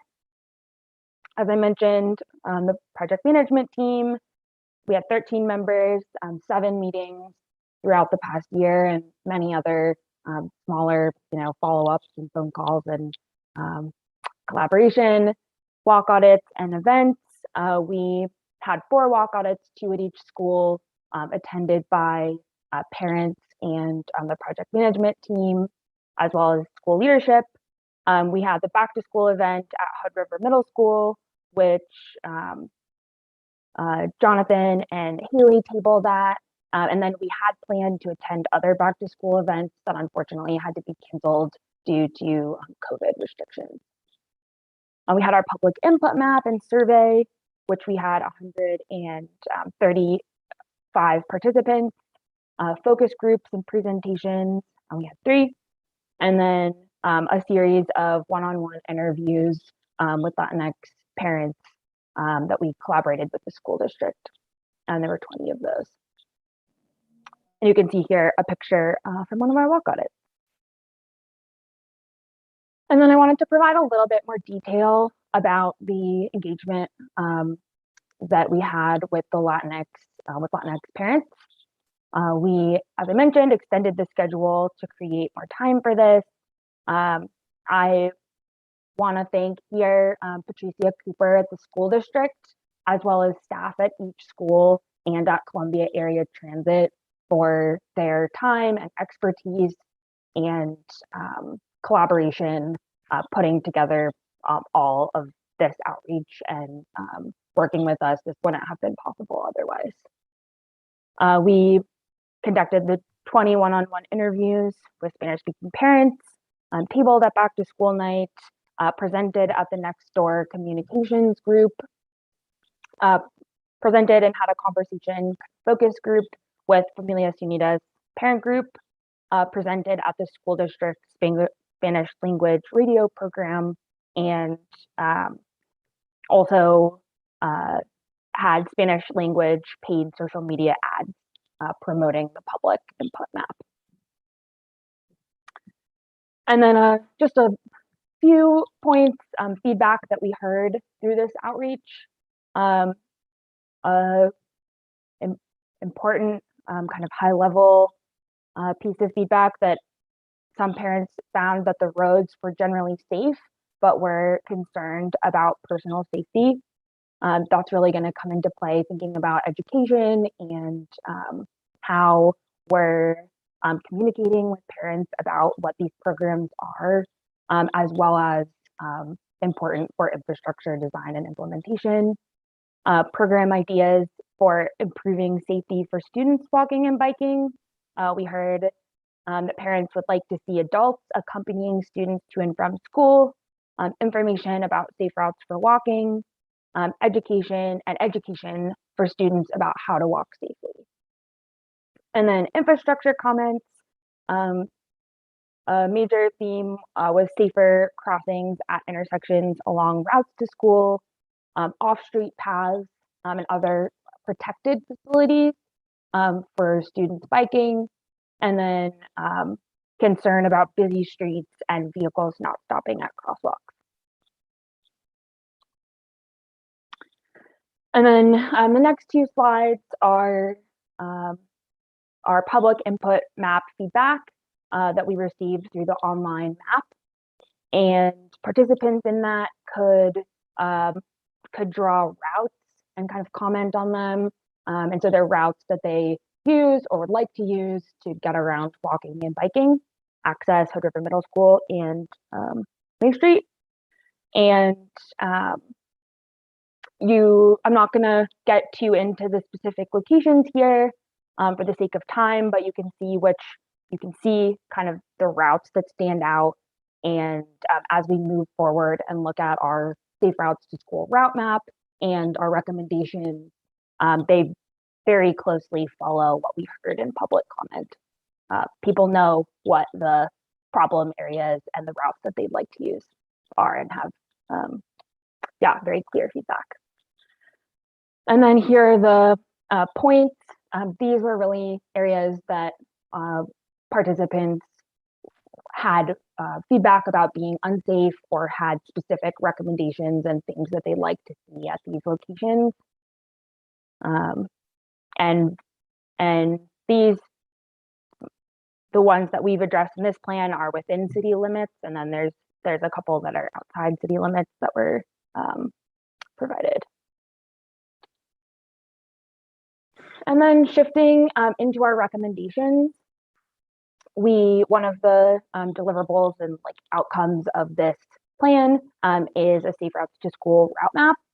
And this can kind of be used two ways, like as a planning tool to really focus on which are the important routes that should be prioritized for improvement from a safe routes to school standpoint, and as a communication tool for parents about which streets would be recommended to use for walking and biking. And this draws from public comment, from the PMT input over time, the existing planning documents, and our observations and data collection as well. And we can come back to any of these if folks have questions at the end.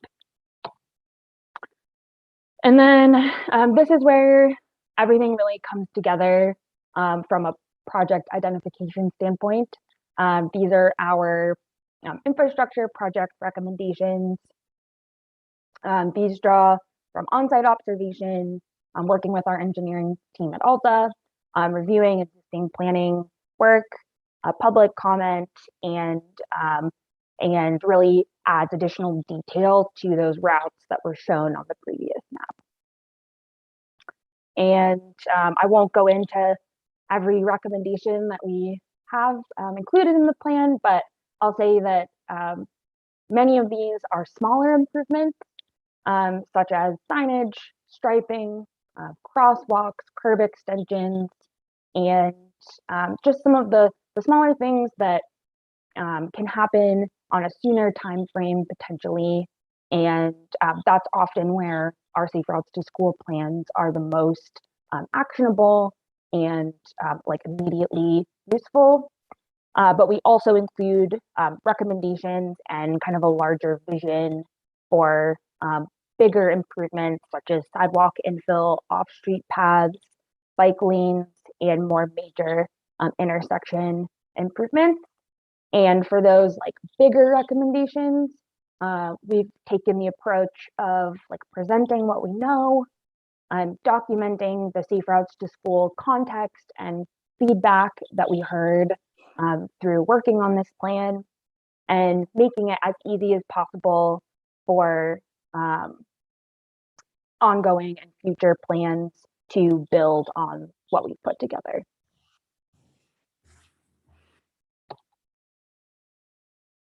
And so I wanted to share essentially our priorities that we've distilled the recommendations outlined here and provided a little bit of additional detail about top priority recommendations. And we identified key safe routes to school locations that are some of those bigger improvements that we can't necessarily solve with this plan, but we wanted to really draw attention to and highlight the importance of these locations from a safe routes to school standpoint. And so those are May Street and 12th and 13th intersections, and as well as the May Street and 13th Street corridors, really from Sherman all the way down to Pacific.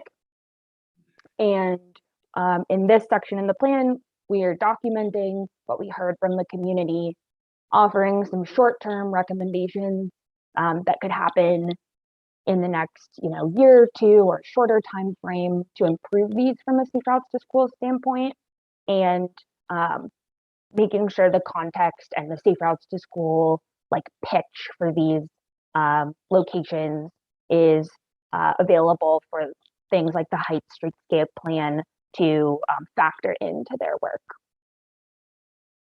And then as a part of like the way that we put these project identification safe routes to school plans together, we add additional detail for a project or like couple of projects that can make it easy to apply for the ODOT Safe Routes to School construction grant. And for that piece, with collaboration with the project management team, we selected the 17th Street and May Street, pardon.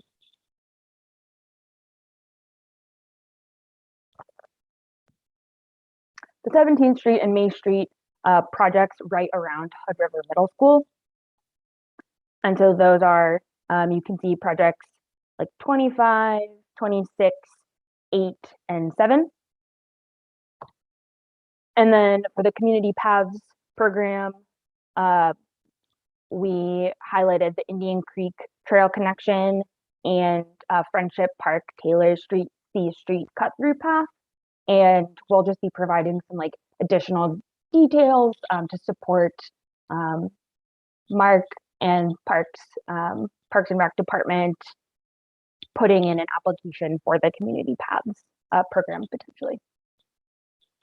And those are number 5 on here and number 21. And then for the education and engagement side, our like top recommendation is that Hood River apply for the ODOT Safe Routes to School education grant to fund a Safe Routes to School coordinator position. And Hood River is already kind of out in front and working on this. We've had a couple of meetings with the school district, Mid-Columbia Economic District, Parks, and the city to start to think about how this could look and who would need to be involved and what the scope for something for a coordinator position might look like. And then the plan also includes lots of information and ideas for pedestrian and bike safety education, walking, school bus and bike train, walk and roll to school days, demonstration events, and community school safety campaign, really doubling down and building on the work that Megan was describing in her comment. And then finally, next steps, as I mentioned, we're circulating this draft plan now, looking to get comment by December 3rd, ideally. And then we'll do a round of updates, get our draft final plan ready, and then a public comment period in January before wrapping up the draft plan by the end of January. And that's it. I'd be happy to answer any questions, or if anyone has would like to go back and look at something more specifically, I'm happy to do that. Right, and we're not being asked to, this is informational only. Yes. So I think a combination of questions and comments we can do in a round. And Mayor Kate, do you want to start again? Sure. Just a couple questions and one comment mainly. My main comment is, wow, this is really comprehensive and so much information. And you guys have done so much outreach, just trying to do all different kinds of things. And that's really impressive. We've never had anything like this in the past. So it's quite a step up for anything we've ever done on this subject, for sure. There's some of the tables that say in progress. So some of those that you're trying to figure out costs for, those will be filled in by the end of the report. Is that true? Yes, Okay. that's exactly right. We are still working on cost estimates for the 17th and Hood River Middle School projects. And so those will get filled in, and just a couple other details in those tables. Okay.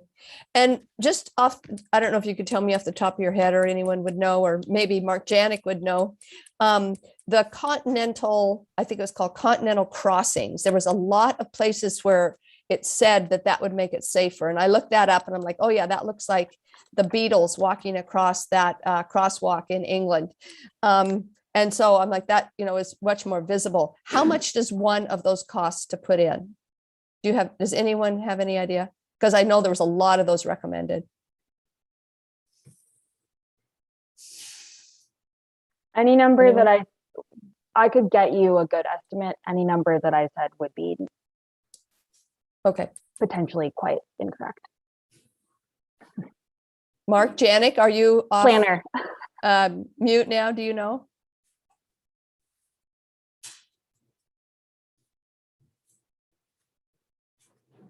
Mayor, I've noted your question and we can follow up later. with that Okay. information. Okay, Thank great. you.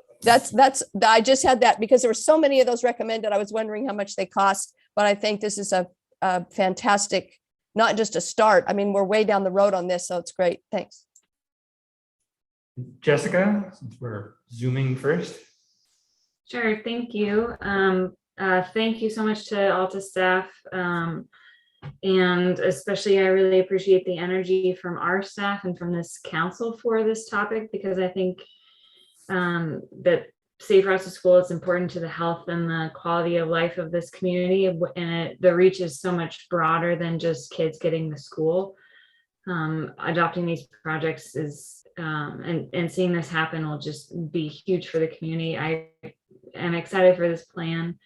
I'm grateful for the extra work that went into the Latinx outreach, and thanks for highlighting that today, Katie. I guess a couple questions. I know we've been talking a lot about having this be closely linked with the Heights plan. Have we given this draft to those consultants already? The ones working on the Heights plan? I don't know who that's- Yeah, Jessica. So we have shared the previous rendition of this draft plan with MIG and Dustin, and he is kept in constant loop when we see new renditions. So we are having a communication, and it is very open and healthy. And then just a couple like small things. I mean, some of the projects that I see in here that I experienced, the more bike storage at May Street and the sidewalks on 22nd would be a huge improvement. Sidewalk infill is something that I've been very interested in, and seeing how we can facilitate that, I think, will be very important. And some of the projects that are in here are ones that we've talked about and have had. I'm not sure if partners are interested in them, like the path along. It references maybe working with the Katie's Lane HOA to put in a path from Adams Creek, and they had seemed pretty uninterested in that. But I do think it's a good idea. And some of the ODOT crossings on 12th and 13th, again, getting those back, I think, will be great for the community. So anyway, just thank you to everybody. I don't necessarily have other questions. Thank you. Eric? I guess my basic question is, wonder if you could speak to the ultimate end game. I mean, do we view this as a menu? Do we view it as at one point we'll pass it all, and we have funding questions, and there's different agencies that would be involved? But this is so comprehensive, and I can see different people being involved in different ideas. I guess without going into a long discussion, this report is finalized, and what's the implementation stage? Katie, you want me to take that one? I can definitely do that. So the product that we're going to get to you at the beginning of the next year, hopefully, is going to be a bit of a mixed bag of tricks. There will be a menu, as you said, a laundry list of identified things that we as a Safe Routes to School team have identified as critical elements. There will be things that are adopted and implemented by not the city of Hood River as an organization, things on campus, things on parks and rec grounds. They are opportunities for the city of Hood River to join those organizations and help fund however we can. But things that are in the right of way or on our city parks, those will be things that we can then discuss and build, whether it's part of retrofitting TSP, working with urban renewal to make sure our recommendations become a part of their redesign, or if it becomes part of a guidance for resurfacing efforts after CIP, capital improvement projects on the affected roads. So again, it's a mixed bag of tricks. So I can't say that this is going to be in fiscal year 2023, we're going to do projects 1, 2, and 3. That's not what we're providing. But I hope that answers your question. It does. There's no capital allocation. There's no capital plan there. So this is a roadmap to how other plans can leverage these ideas. Yes. Yeah.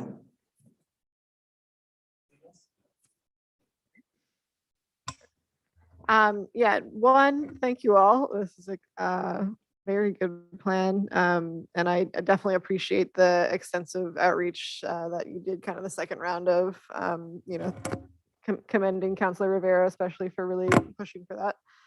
I have one, I think, very simple question of what is a leading pedestrian interval? I don't know if Katie can answer.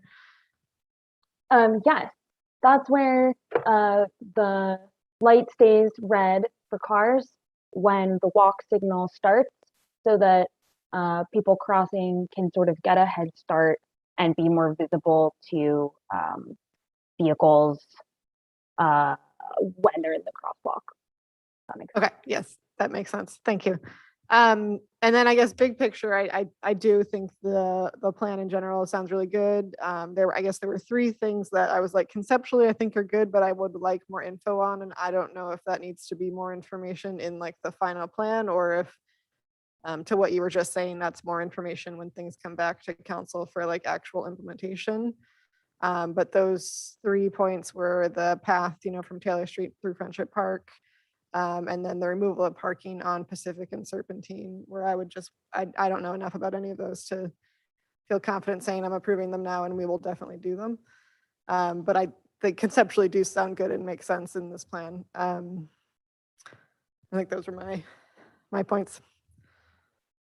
So on the Taylor Street, C Street cut through path, we are adding a little bit more detail to what that could look like. We're not doing cost estimates for those, but Mark had asked if we could like provide a couple more like specs to kind of help get them started thinking about like doing their own planning and putting together a grant application potentially. So that one, there will be more detail for you to see in the next draft. And then for the other 2 that you mentioned, I think the specifics of those would be fleshed out as they went to a next phase of like design and implementation, unless you wanted to see more in this draft or in this plan. Pardon. Thank you. I mean, I guess discretion to staff of when's an appropriate time to ask questions about those specifics or get more info. Well, regarding the path, I know Katie addressed that. I just want to back her up on that statement. The path between the C and the middle school splits between city right away and school, Parks and Rec. So that's going to be a big collaborative effort. The reason we're fleshing that out is because that is a beautiful opportunity for us to apply for the off-street pathway grant through ODOT, namely because it is off-street and it's a pathway. When we talk about Pacific Avenue, I think that is going to have to go through a larger design process than this specific grant-funded project is going to do. It's going to need to require a lot of detailed traffic assessment that we aren't keyed up to do in this project, and a lot of community feedback, because that will impact a deal of folk. So I think the answer to your question is it's going to be later. I assume Serpentine's in that same boat as Pacific. Yes, Serpentine might have a little bit more ease of an internal discussion, but we haven't brought that up to Public Works Engineering yet. Okay, thank you. Thanks, Mark. I think just echo what everybody said. I mean, it's really great to see this moving forward. I want to echo what Jessica said specifically, that, actually having this implemented will be a big thing for the community. And I think the benefits go past just safe routes to school by, I think about the intersections at May and 12th and 13th, and access to parks and the pool and all of those things, and how important that is. So those are all great things. And just want to acknowledge the parents here too, with my son having walked to school for the majority of his school career, that it was harrowing at times. So, and it was hard to watch the kids kind of being in peril as they, traverse some, what I thought were some pretty sketchy traffic situations. So all this is very positive, and thank you for doing that. Thank you, Jonathan. Thank you, Megan, and sir, I'm sorry I didn't catch your name. To take the time to educate our kiddos really creates empowerment for them to feel safe to do this on their own. So I really do appreciate the time that you have all taken to partner with us to create a better outcome for those in our community. Having a built environment is one of the social determinants of health that really does lead to a healthier outcome, and that has been addressed in our community health improvement plan that Suzanne has come to us before, as well as all of our other partners in the area. So I just want to thank you all for the amount of time and energy that has been put into these safe routes. Katie, you had shown us a slide earlier that it mentioned some of the community partners. Can you show me that slide again? Because I do have a question about the partners involved. Yes.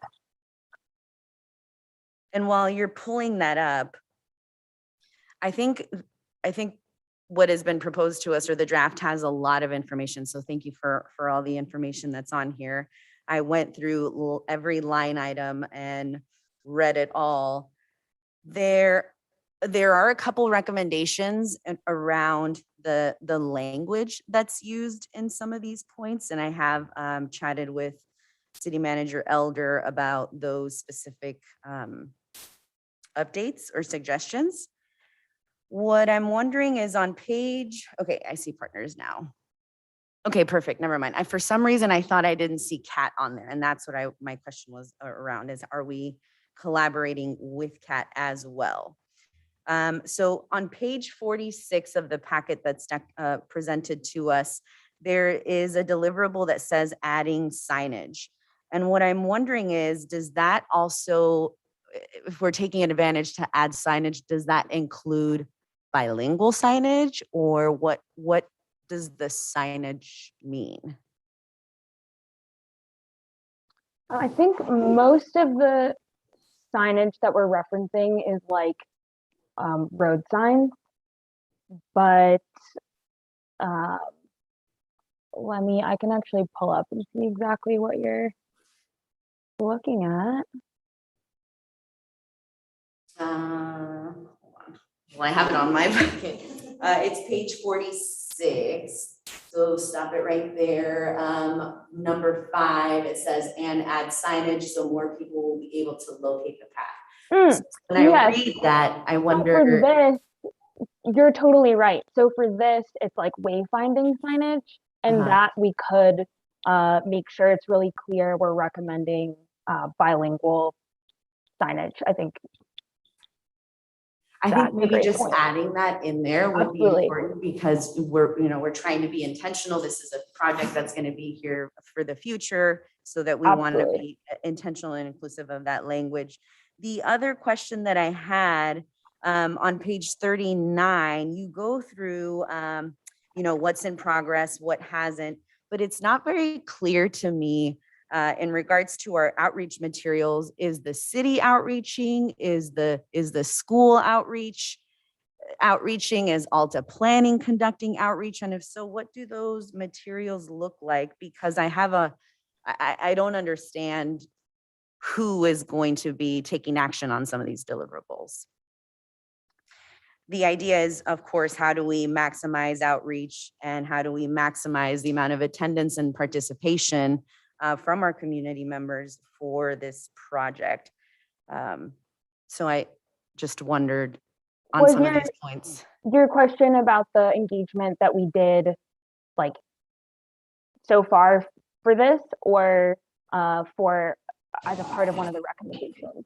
Yeah, so let me pull it up on my packet so that I can tell you which points they are or what page it is again. It might be page 55 because there's the overlapping our packet versus the document. Yeah, on here it's page, I want to say This one? 39. Yes, that one. What's that? So page 55. Page 55. Yes, right here, just kind of in these, yep, right here. So parent education and outreach, responsible party, May Street Elementary, I see that. Resources needed. And then it will say outreach materials. And that's what what do those outreach materials mean? So this table is education and engagement recommendations, and a lot of these components would end up being kind of the purview of a Safe Routes to School coordinator, ideally. Okay. And the school, and I mean, many of them, since they're directly, it's like working with students and families, are going to be to some extent each school in the school district. And then depending on how the coordinator position was set up, there'd be other, agencies coordinating and supporting that effort. And then that one specifically, school safety campaign is like schools, and it's like safety messaging and increasing the visibility of the school zone. And that's going to be like yard signs and potentially like sidewalk stencils and basically like communication materials that would definitely be provided in Spanish or any other languages as needed, which Main Street and Hood River Middle School just typically do English and Spanish. Thank you for that. There are also a couple points. One of them that I'm looking that's right in front of me is page 63, I think, of your packet, page 43 for hours, and it goes into prioritizing criteria for the projects, and it talks about equity. Yeah, right there. Projects should be prioritized based on their ability to support walking and biking for all students, regardless of age, ability, race, or income. And I just wondered why language wasn't included in there. We often talk about language as being a part of that very explicitly, and it should be in there. Okay. And then the only other point that I have is that a built environment is part of our community health improvement plan, and it's also something that is asked in our community health needs assessment. And other than that, thank you so much for your time. Thank you. All right, you get Zan Miller last. This is great. Alphabetical prerogative all the time tonight. So, first of all, it exceeds what I expected at the beginning. I'm super happy with the community involvement, the staff involvement, and Katie and the consultant work. So this is fantastic. It makes me salivate to actually do all these things as opposed to talk about them. So and that gets to my recommendation that when we have goal setting and budget coming up, we need to start, implementing some of this stuff. The Heights plan, we can't wait on the Heights plan, right? It's going to be years before we build something based on that. We can't wait on Parks and Rec. If you guys were here during that last discussion, they have other bigger fish to fry for a little while. So I would strongly recommend that as soon as we're done with this January stuff, we start talking about what are we gonna do soon. State Parks Grant window used to be in April. I assume it still is to submit. And I'm looking at Project 21, which is a big one, both in effort and in dollars, but it's such a important thing. If you look at the reddest path on the whole map, it is it. And so how do we, I would ask that you guys, think outside the fiscal box of how do we get that connection between 13th and the other part of the Heights, Wilson or Hull or whichever one it is, done in as soon as we can. So we shouldn't wait on parks. We should find a way to get that and a couple of the other big hitter ones done. I think that all your other priorities feel good to me. And I understand that was a priority, but it's considered maybe too big. And I'm encouraging you to not say that any of them are too big. So that's everything I had. Did anyone else on council have anything else? I wish we had safe routes when I was growing up instead of having to cut through the orchards. That was a safe routes, except on some days. Anything else from staff on this one? No, I Mayor think Kate the or final Jessica? slide had a timeline of when you'll expect pieces to come back. With the final wrap up, I think around January 31st. So I think we're golden. So thanks. Great. Yeah, one last thing, Mark, I wanted to reassure you that we are discussing short-term implementations of some of the Heights crossing areas that can be done quickly and inexpensively, but still have a good desired result while urban renewal is being developed with a more permanent feel. So we will definitely take that into account and carry that forward. Other than that, thank you so much. Thank you, Katie, for coming out tonight, for staying so late. We'll see you in January. You can stay on Zoom, Katie, for the rest of the meeting. Bye, thank you. A quick survey. Do we want to take a 3-minute? We're not used to meetings that go till to this time. Okay, 5 minutes. So we'll come back at 22 and a half after.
Oh, she.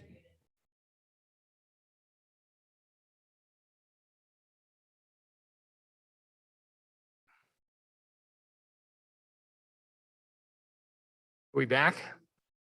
We're back. All right, you guys ready for round two, second half? Agenda. Okay, we've adjourned the work session with our little break, and we're opening the regular council meeting at some 8, I think it's only 8, even though the clock says 9:25, it only feels like 9:25. It's 8:25-ish. And first thing is agenda additions, anything? Okay. Next is consent agenda. We have 2 things on there. I don't know if, does anyone want to pull something off, or we're ready for a motion? I will move, we approve the consent agenda. I'll second. Okay, Megan made a motion to approve the consent agenda and Tim seconded it. Any other discussion before we vote on that? And I'll just go around the table. Gladys? Aye. Tim? Aye. Megan? Yes. Eric? Aye. Jessica? Aye. Mayor Kate? Yes. And Mark votes yes. So unanimous approval of consent agenda. Regular business items. Something about Rand Road. I don't know what that is. President Zan Miller and members of the city council. Today, we're taking a incremental but very concrete and real step towards building the first affordable housing development in Hood River in over a decade. The process started with a request for qualifications where we received 7 responses from very well qualified developers. We picked 2 of those developers to shortlist to provide more detailed responses to a request for proposal that were in your city council packet today. And then those were reviewed by Sorry, Will, can we close the door? Because I can't. Yeah, 1 second. Oh, okay. I'm sorry, I just can't listen to both conversations.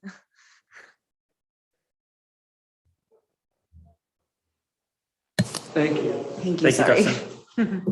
Dustin. So we have the request for proposals were reviewed by a selection committee, and we have a recommendation for you tonight. What this does is similarly to the RFQ, where it was mostly just kind of like submitting your resume, and then we asked for more detailed from a smaller group. Knowing that when developers know that they have a better chance of being awarded, then they're more able to invest the time, attention, and staff resources needed to do more due diligence and to go into more detail. So even though these are fairly, we have renderings, we have pro formas, really all that is not about choosing the building program tonight or site layouts, what we're going to pay, how is it going to be? Is it going to be owner occupied or is it going to be renting? All of that is later down the road. All this was just to evaluate who do we want to take our next step with and who do we want to start digging into the details with, because this will be, once we identify a preferred developer tonight, it will allow us to have our first across the table meetings and dialogue back and forth. So far, it's only been a one-way communication where we're going to work out a lot of the details. So that's what we're asking for tonight, is to identify a preferred developer, and Dustin will talk through our recommendation and some of the differences between the 2 proposals and why we made our choice. Thank you, Mayor, President, Council. Sorry, yeah, I guess more just for my own brain. Will, when you're talking about this, the next step would be, actual negotiations. Can you go into a little more depth about what that would look like and how and where council provides input or gets feedback within those future steps? Yes, thank you, Councilor Saunders.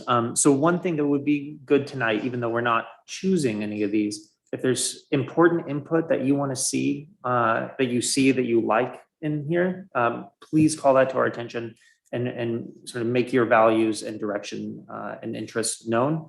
We're going to go have meetings with the preferred developer, and the deliverable of that would be a memorandum of understanding that would then come back to the city council for review, deliberation, and input. Thank you. Anything else? Process-wise? All right, thank you. First, I want to acknowledge the work of Kevin Liberty, who's been the project manager on this and has been before you before. Kevin's not with us tonight, but he has invested a lot of time and work. And again, this is one of the hallmark projects for council in 2021. And he has been very instrumental along. I believe we have Brian Beneman here in the background somewhere in the virtual world. Brian is a member of Leland Consulting, who has advised on this project and will continue to advise and support the city in development negotiations. They've been a key consulting team in the evaluation of the request and drafting the terms for the result, or excuse me, your request for qualifications as well as your proposal. And Brian, as well as Darcy Vincent, have been shoulder to shoulder here with the city and will continue to be as we move along in this process. In terms of our internal evaluation of the two proposals you have, first and foremost, we're really grateful to have two very qualified finalists in this respect. It makes truing up the quality of the proposals very good. It also gives us opportunity to know that depending on the outcome of our negotiations, we do have a great alternative if need be. So we're extremely excited to see two quality proposals that really, we think, deliver on the city's goals, the stated goals, as well as what has been articulated in the request for proposals. As Will had mentioned, we have not had any development negotiations. The proposals that you have here are just based upon our written request and answering of questions. So this has been a response not based on interaction with staff, but really more response to our proposal request. Both finalists really delivered on the similar number of units, 129 versus 124. They have very similar price points in terms of the overall project cost. Both extremely capable firms with long reputations delivering projects. Both target 60% and below AMI. Both have included home ownership or shared equity options in their proposals. But I think we want to talk about some of the distinguishing factors in the staff's recommendation for CDP. Initially, in looking at it, some of the set-asides or some of the things that distinguish, CDP has included a delivery of shared infrastructure on site, which is an important aspect for staff. They have incorporated the development of Wine Country Road, which is a part of the city's TSP, frontage improvements on the Rand Road, which are important for connecting the city's facilities as well as Max's Place. Taking the initiative to include these infrastructure pieces into your project really is something that is important to staff.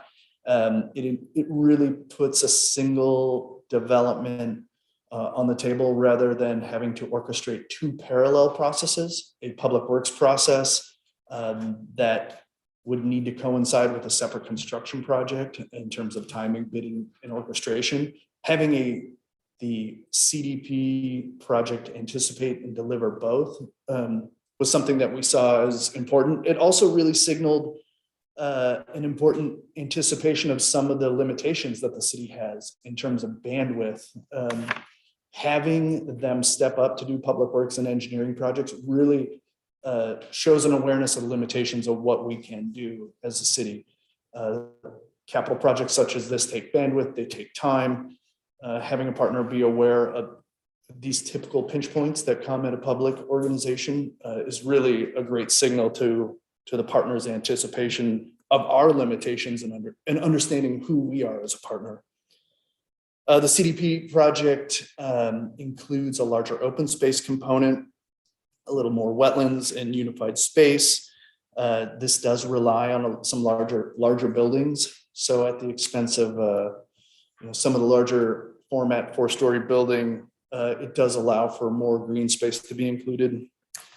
We felt that the CDP had a greater emphasis on some of the resident services. A larger budget is an additional funding is shown in the pro forma for ongoing resident services.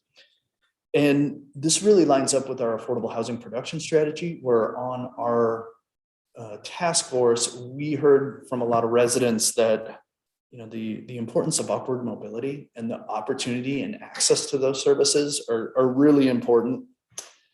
We think some of the detail and analysis in terms of timing and execution was a little stronger in the CDP proposal and a little greater detail. They also went and initially placed a little more, they had 2 alternative pro formas, knowing that the city was interested in a shared equity and homeownership program. They programmed a look that included the homeowner aspect, also identified the funding that would make that necessary, as well as an exclusive rental project, and really showed how a financing gap could be lowered through that. I think that also shows an understanding of a city and small town, knowing that we wanted homeownership, understanding that there is a cost to that. I think that's great anticipation, answering questions that we as policy advisors and you as policymakers will have to answer. And so I think that really spoke to some of the readiness factor. Both firms really had Earth Advantage and sustainability built in their projects, which we think was a great attribute.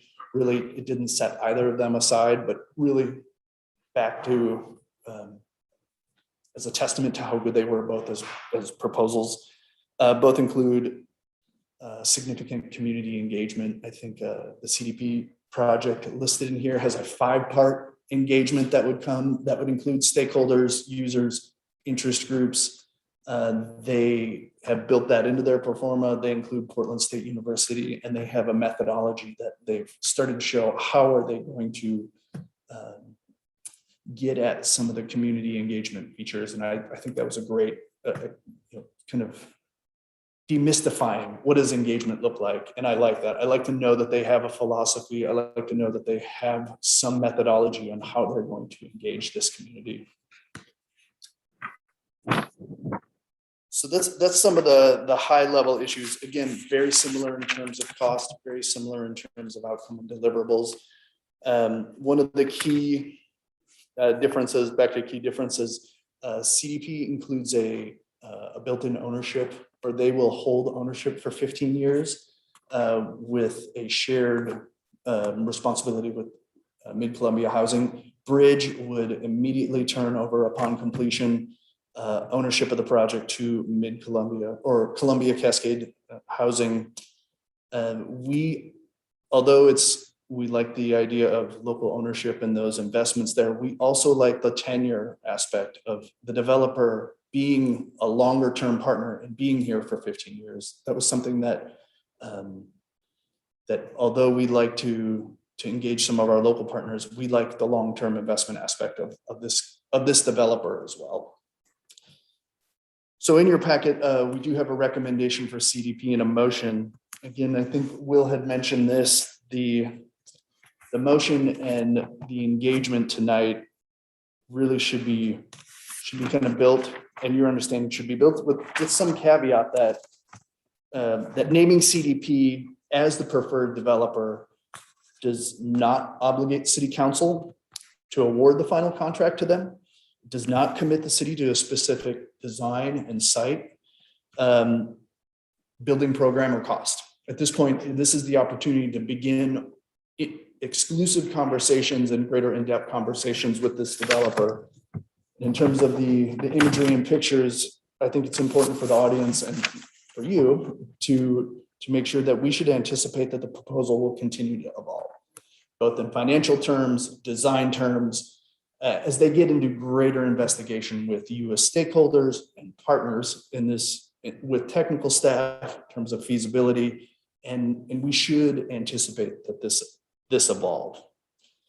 So with that, you have a packet and recommendation. Will, I don't know if you had anything else to add on from there, but we're here to answer any questions that you have. Nothing to add. So do we want to do a question round and then a comment round? Do you think we can do that, or is it? All right, Megan, why don't you start? Okay, well, thank you, because I was like, I want this to be first, because I can't remember. I was wondering if you guys could bring back, like, we had the original set of goals for this property. And I'm wondering if you can list them just for my own brain. Yeah, yes, I can, Councilor Saunders. So primary goal, provide housing for households earning 80% of area median income or less, comma, presumably rental. Secondary goal, if possible, provide rental or ownership housing attainable to households at earning between 80 to 120% of area median income. Note that per the terms of the city's property purchase, at least 50 units of affordable housing to households earning 120% of AMI or less must be built on the site. And then there's a mini bullets of additional kind of goals. Can you remind me what those were? Yeah, I won't read them verbatim. I'll just hit the high points. Other goals provide mix of rental and owner occupied housing, a range of housing types, high quality building materials, additional goals. Let's see, a place where people are happy to come home and take pride in living, integrated parks and open space, use of wetlands for stormwater detention and treatment areas, tree retention and use of natural features to meet parks open space goals, connection to Columbia area transit via bus stop with shelter, sidewalks and frontage improvements on Rand Road to increase pedestrian safety, incorporation of energy resilience and efficiency measures that reduce utility costs and weave the project into the surrounding neighborhood. Thank you. Mhm. Right, keep rolling, Megan, or? All right, can I just mull that before Yes, I of course. ask this? Thank you.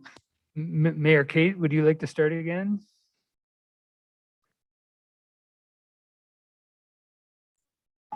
Sure. Yeah, I actually don't have any questions. I mean, I think I got most of my questions answered by staff. You know, I had some specific small questions about different things in this packet. So I actually don't have any.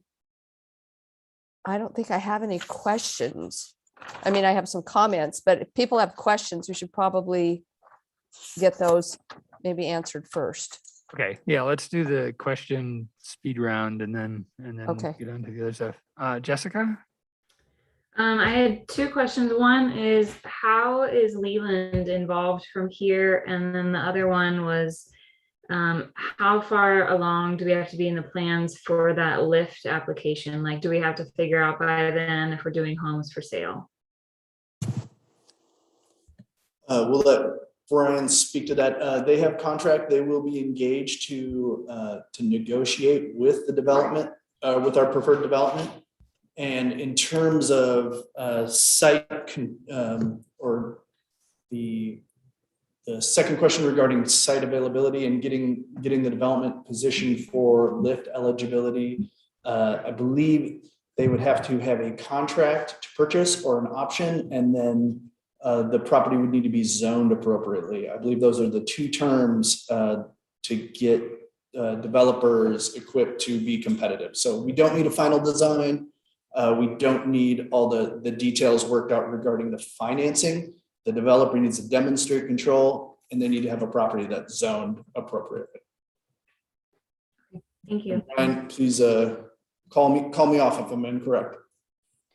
So I'll just add a little bit to those.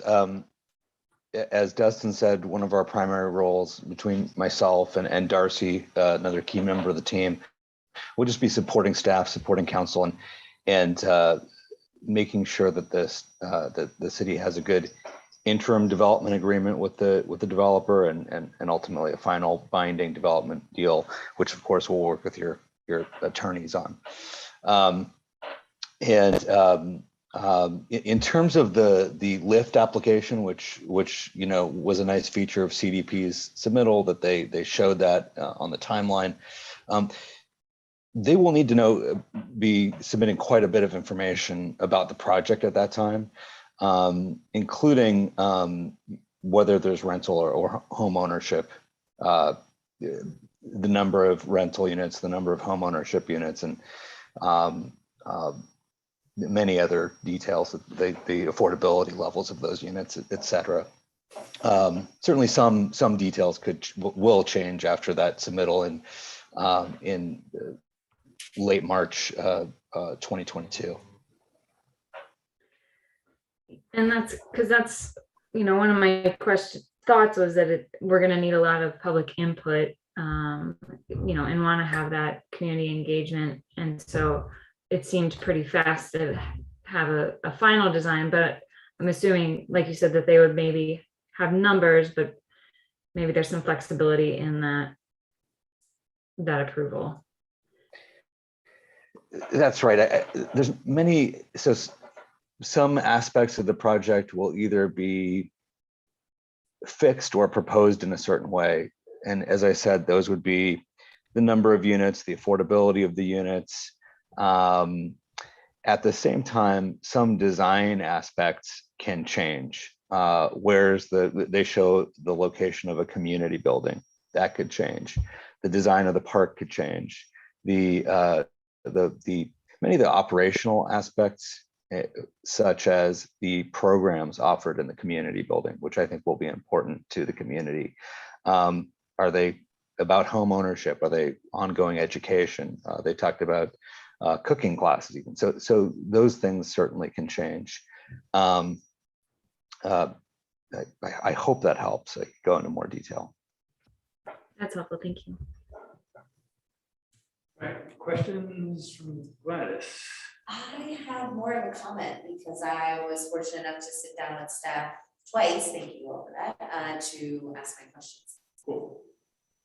Yeah. Same for me. Yeah. This is very dramatic. I have two questions. One, I think this was both proposals, but all of the rentals were 60% and below, versus 80% and below. What's the reasoning for that? Yeah, do you want me to? Go ahead. Okay. I had a really interesting conversation just this afternoon to kind of make sure I understood this. I asked for clarification from the project manager from CDP to say, is it averaging to 60 and it can go all the way up to 80? And she said that is allowable, but functionally no one does it because of the IRS rules and the administrative burden that's associated with that. So if you take 60% or less and someone gets an apartment, say they get a raise or promotion, they don't get kicked out. You can increase your income without losing your apartment because you only check at application first come in. But if you use the option to have an average of 60% AMI, now you have to have continual tracking of people's incomes in order to report and document it to the IRS. And so functionally, in a practical way, it's not feasible. It adds an enormous amount of administrative burden and cost. Okay, thank you. And to that point, neither Bridge nor CDP expected to do that. Right. Yeah, no, they were equal. I was just wondering. And then I guess, Dustin touched on the ownership model between the two of, either 100% Mid-Columbia or 50% Mid-Columbia for at least the first 10 or 15 years. I've already forgotten. And I guess I'm wondering if you can go into more detail, if we know it, of like, I guess the costs and benefits, you know, to the city, to Mid-Columbia, to the community of the two different models. Dustin? Yeah, I think we'll jump back and forth. You know, to the benefits to Mid-Columbia would be to, if they took ownership of the portfolio, they would expand their portfolio twofold in a year's time. That is to their benefit. They then become the primary beneficiary. They also become the primary, they also double their responsibility in Hood River at the same time. That's a great thing. It's also an added responsibility. In having a 50% ownership for us, it's a matter of having CDP available and on site as your not only development partner in bricks and sticks, but also makes them be accountable for 15 years before they turn it over. They're two different things. I couldn't say one is better than the other, but I think in terms of, we'd like to definitely see a longer tenure relationship with partners in big projects than shorter a lot of time. Well, I think that's. Yeah, nothing to add to that. You know, it's more money. It's the way that CDP made their pro forma work, is retaining access to that revenue stream for 50, you know, for longer. Anything else? Questions? No. I have a couple, mostly because I'm dim. We had said, you know, acknowledged in the RFP that there's benefits to mixed income and set 80% down, and they both proposed 60% down. And you said how you can't, you know, do the average thing, but is that the same answer as why can't they still do 80% down? So they can do, there isn't the program that allows up to 80% isn't averaging, it still averages to 60%. There isn't a. Oh, okay. All right. So that's just the way it's going to work. Way it's going to work, and maybe to anticipate what other people may have comments or questions on about mixing of income types. I did also ask for clarity on that, of would it improve the economics if some market rate was mixed in there, for not only to help because we have a big funding gap here, but also to just make it so it isn't concentrated just one income type group. And interestingly, the answer I got back was, you can do majority market rate with a minority of affordable housing and make the economics work. You can't flip that equation because it actually would our funding gap would get bigger, not smaller, if we added some market rate in there. And it kind of gets to that notion of why no one is building missing middle housing out there. It's kind of like, and it's a problem that we need to address outside, and we are addressing outside of this through our missing middle housing code. But basically, if you're going to be market rate, what's profitable is luxury, high end. And if you're going to build, or you can build affordable housing and get a lot of subsidy from the state and federal government in terms of grants and tax credits. And so then that pencils out. What doesn't pencil out would be if we did some just mid-tier additional housing on the site. Seems suboptimal to me, but that's how it works.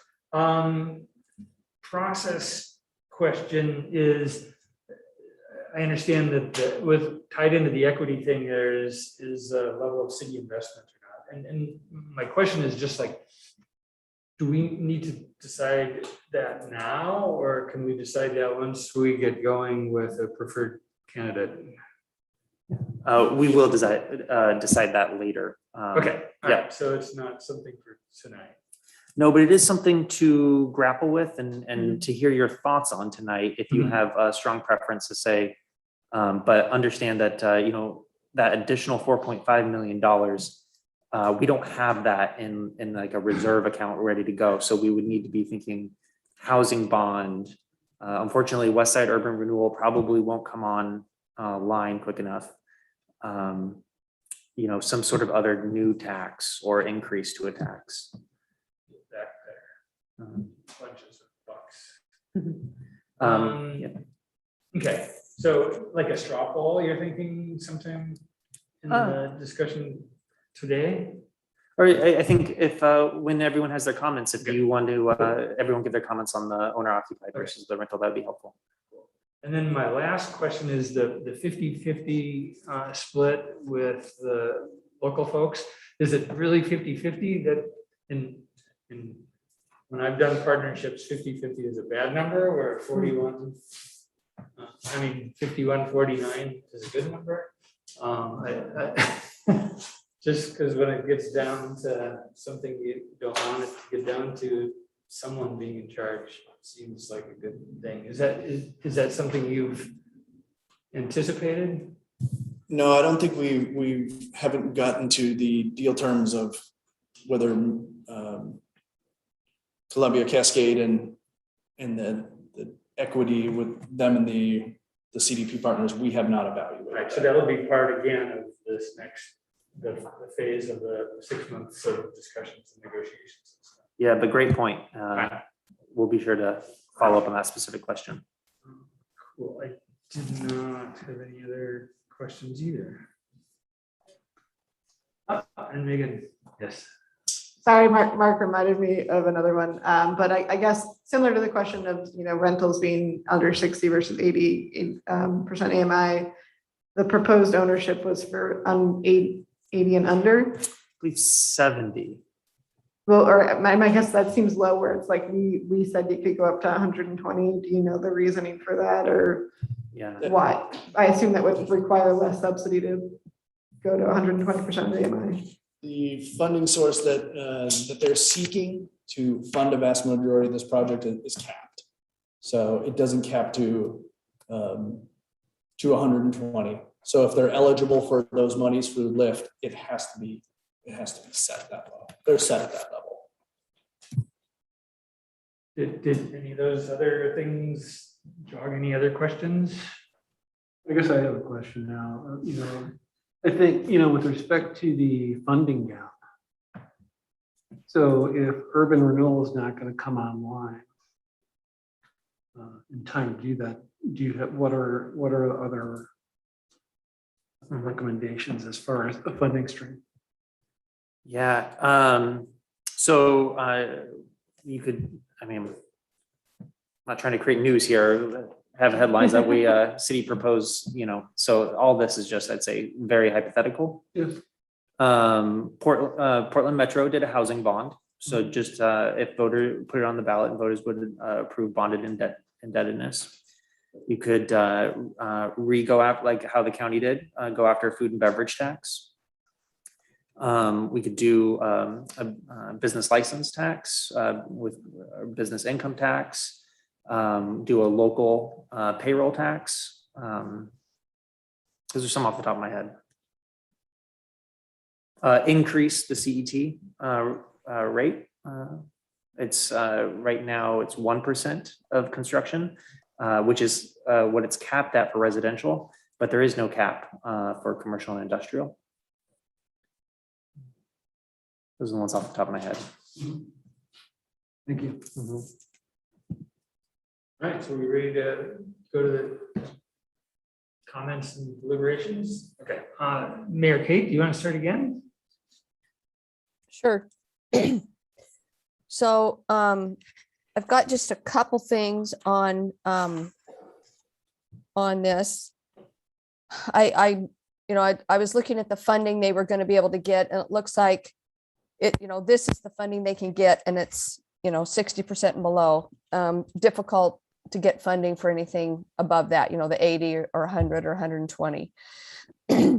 I like that the recommended organization has more units, and I guess my preference is to do all rental units because the amount that we would need to come up with is so large to do the owner purchase units. And this is the first project we've done. And so I'd really like to get as many units as we can. And if they can get all of those units to be rental units, we're still going to have to come up with funding regardless. CET, something out of the general fund, we're still going to have to come up with some funding, but the difference is so huge. And if we run our second or third project like this, I could see, okay, well, we need to go out and do a bond or raise some taxes some other way. But these funds are not going to be around very long, and they need to apply for them ASAP. So I just don't think we have the luxury of the time to figure out anything different right now, other than to let's try to go forward as fast as we can so they can get this funding to get this thing going in a couple years. So that's my thoughts on the owner occupied. I mean, I think it's a great idea, but I just think maybe its time isn't right now. Two things with the design. I don't love tall buildings, but I love green space.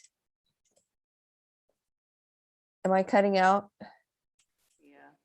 Your audio is fine. My audio is fine. Okay, it looks like my face is frozen here. Okay, I'll just keep I talking. thought you were just very still. Yeah, very still. No.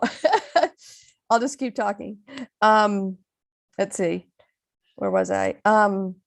So I guess I'd say sacrifice the height to get more green space. Two things that I saw in the design that I was hoping we might see, but I didn't see it in the design, that might be something that we could ask about, are laundry facilities in each building versus maybe just laundry facilities in a community building, so that people don't have to walk outside to do their laundry to another building.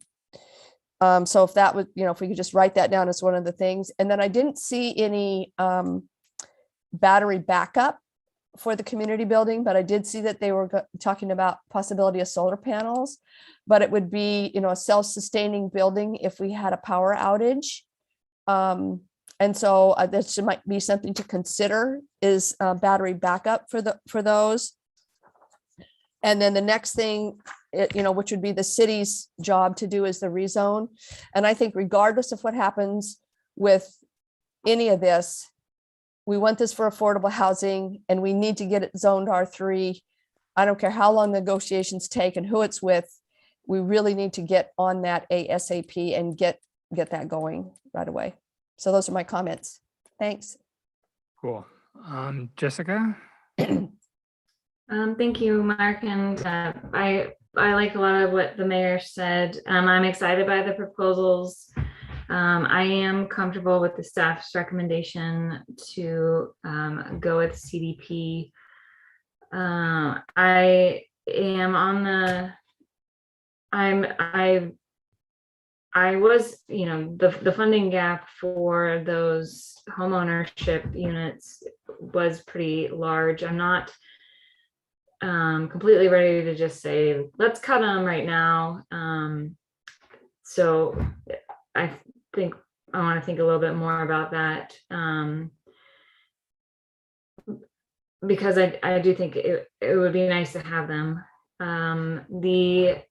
I did prefer the smaller scale for the neighborhood fit of the bridge proposal, but I mean, like what the mayor said, I do like the more open space by having fewer larger buildings, and I also liked that the 4-story building has an elevator, so it's fully accessible, which is something staff pointed out, and I think it is a good element to have. So I think I would like to maybe explore a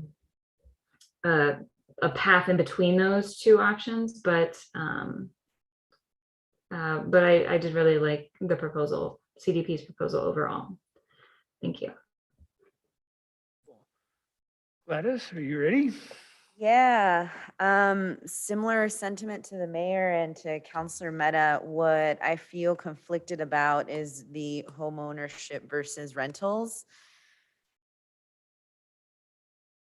Uh, Again, having the ability, the privilege to be able to own something, even if it's just the property and not the land, is something that can be passed down. And that right there is generational wealth, right? That you're able to pass on to those.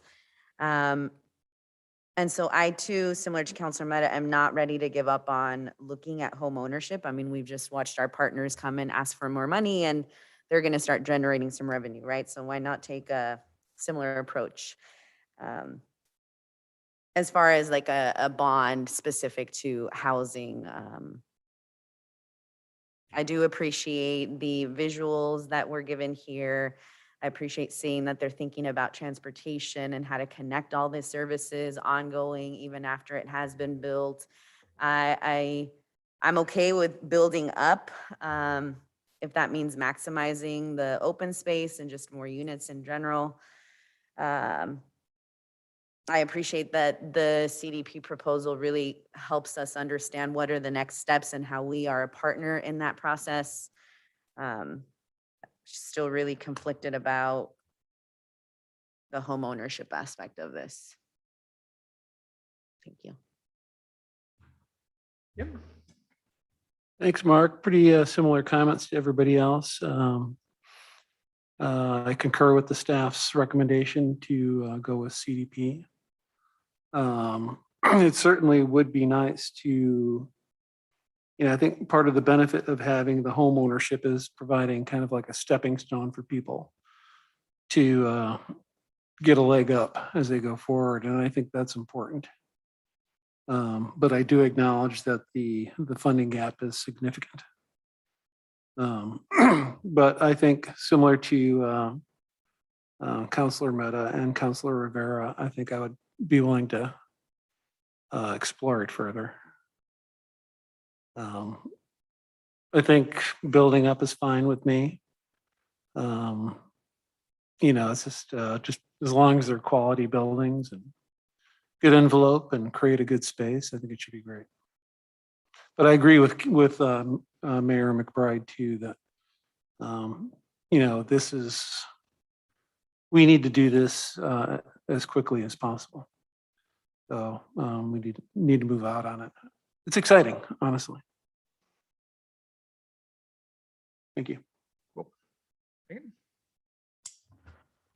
Yes, I'm going to start with the really positives of I think both proposals were really good, and I'm super jazzed we're at this point. I know we have a long way to go still, but it's feeling a little more real, which is awesome. And between the two, I do think they're both good.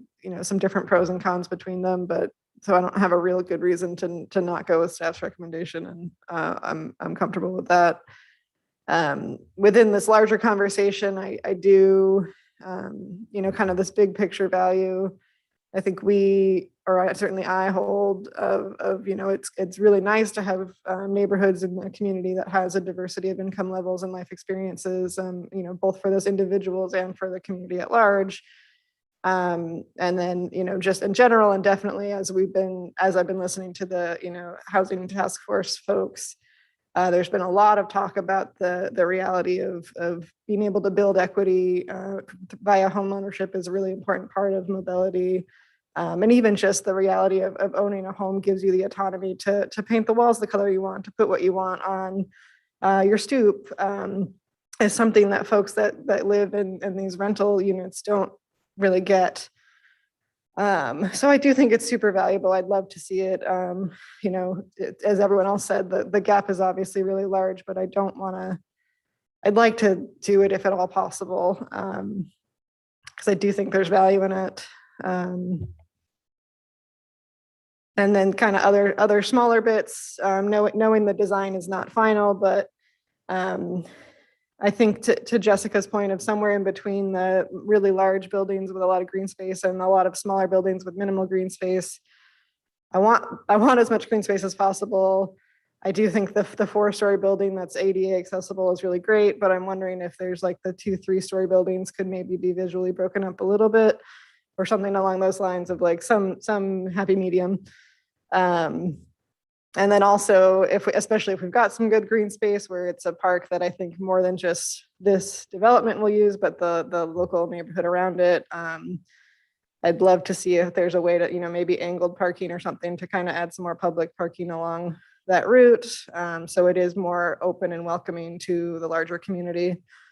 And then this is really small, but they did their design for the West Side Trail included some right angles, which is not how most people actually want to walk if they're like going to and from school or work versus a meandering stroll. And so making sure that, knowing that one is going to be a transit route, planning accordingly.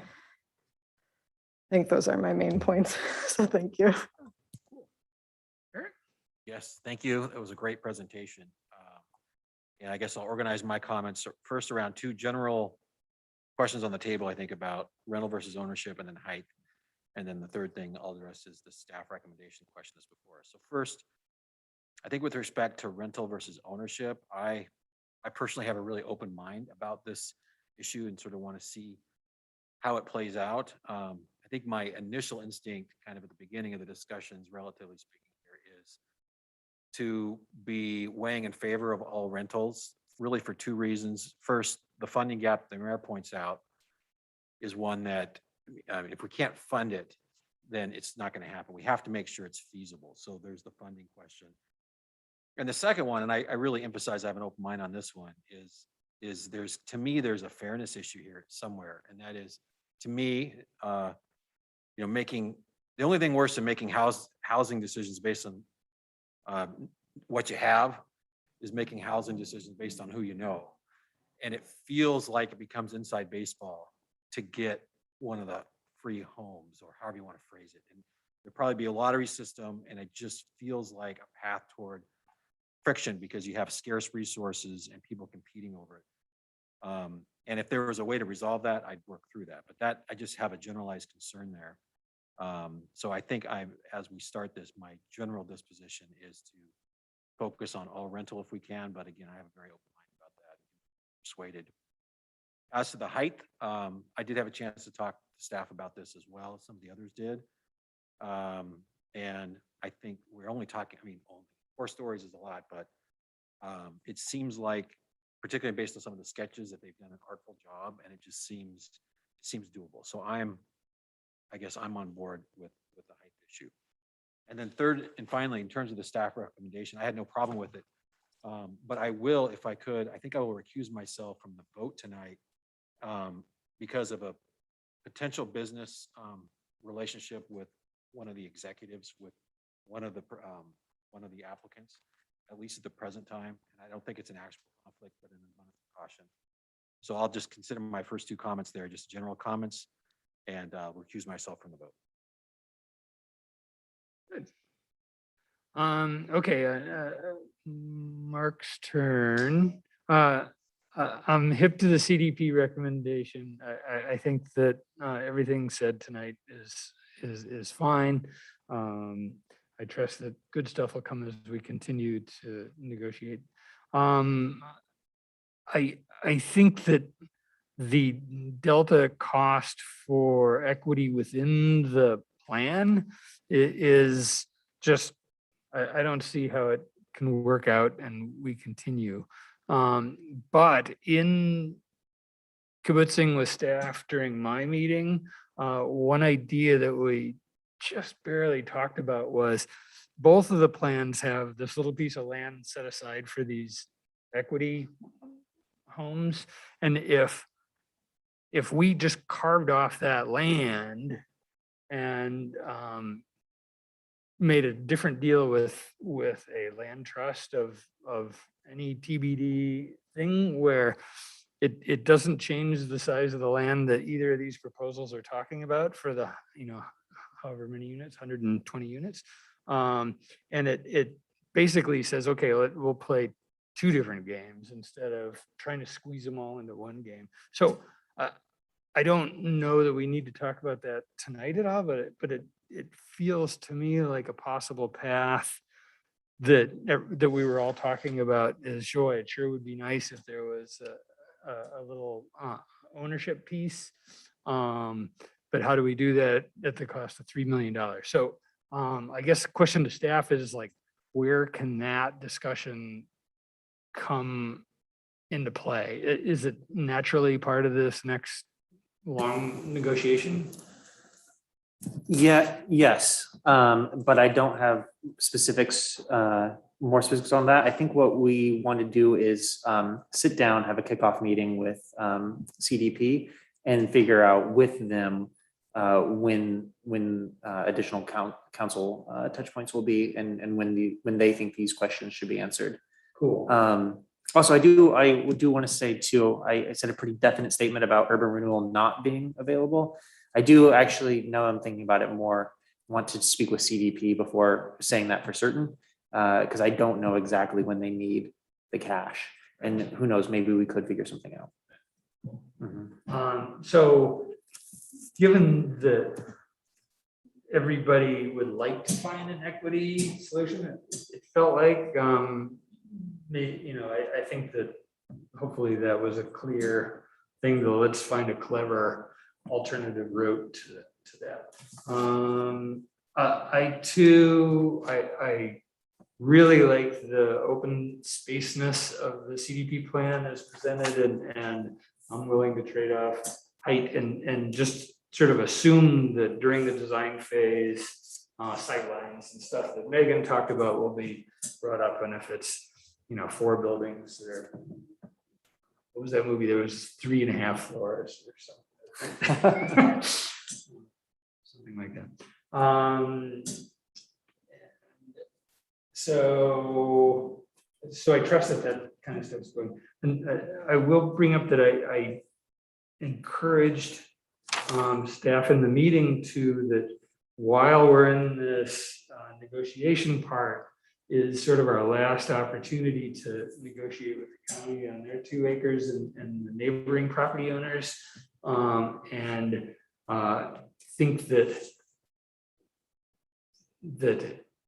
it sure would be great if we could pull that in without destroying the schedule and stuff that you guys outlined. So I would, just my opinion that to encourage you guys to see if something like that will work out, or could work out before the train really leaves the station. That's all my comments. I was just taking down notes. I think everybody was hip to CDP. Everyone sure wanted to get some equity thing in, but understood the challenges in budgeting to do it per the plan. And then good comments that I assume that you guys wrote down from each of the counselors. So, man. Oh, I thank you for bringing it up. I wanted to second Mark's point of the, county property and neighboring property of, it would be really nice to figure out a way to make the best use of other resources around there. And I don't know what we need, or if council needs to do something to help kind of push that along, but I'd love to see something happen. Yeah. So are we, oh, Kate, sorry. Oh, that's okay. That's okay. You're the boss, and you can It's okay. Just a couple things. I think there's been some discussion with the neighbor in the county, and I'm all for it. But I think this timeline that they have for this application, and they have to know the numbers that they're going to apply for. They need to know if, we're not going to do anything, with the equity stuff, and it is going to be rentals, and they need to add those numbers in, or nope, we're not going to have anything to do with those at all. Somebody else is going to deal with that. I think they need to know that, like within 60 days. So I just don't want to lose this opportunity for them to make these applications for these funds, because we don't know those things. I mean, if it's a second phase that could be applied for next year or something like that, I'm all for that, but I'm just a little bit leery. Or I don't want to get us in a box that says, oh, well, we can't apply now because we don't have this figured out yet. So I don't want to make this so strict that we lose out on those funds that they might apply for right away. And I'm, just taking out the equity stuff and doing it later. I think that there may be some discussion by CDP, that right now they have that road that would go in there included in their numbers, and they're going to build it. But if they're not going to have anything to do with that stuff on the other side of the road, maybe they're going to say, well, we're only going to do half street improvements. And you, the city, or whoever's going to deal with that other side has to do the other half. So, I mean, there's a lot of negotiation that might change the equation if we start making a lot of potential changes. I just want to caution on that part. Mayor, I have a question for you. What does equity stuff mean? I think The homeowner, the homeowner ownership. pieces, all the homeowner, where they own part of the equity in the building, the homeowner's part. So Councilor Zan Miller and Mayor, if I can just repeat back to you and make sure we're hearing you correctly. I think everyone's interested in incorporation of the county parcel. Everyone's interested in home ownership if we can make it work. And everyone doesn't want us to jeopardize getting the place built and people moving in 2025. I agree with that. Okay. Cool. Are we ready for a motion?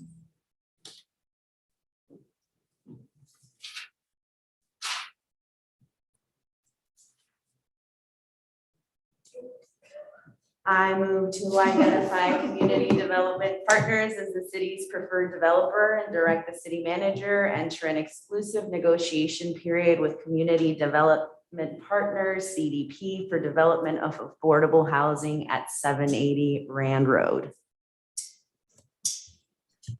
I will second.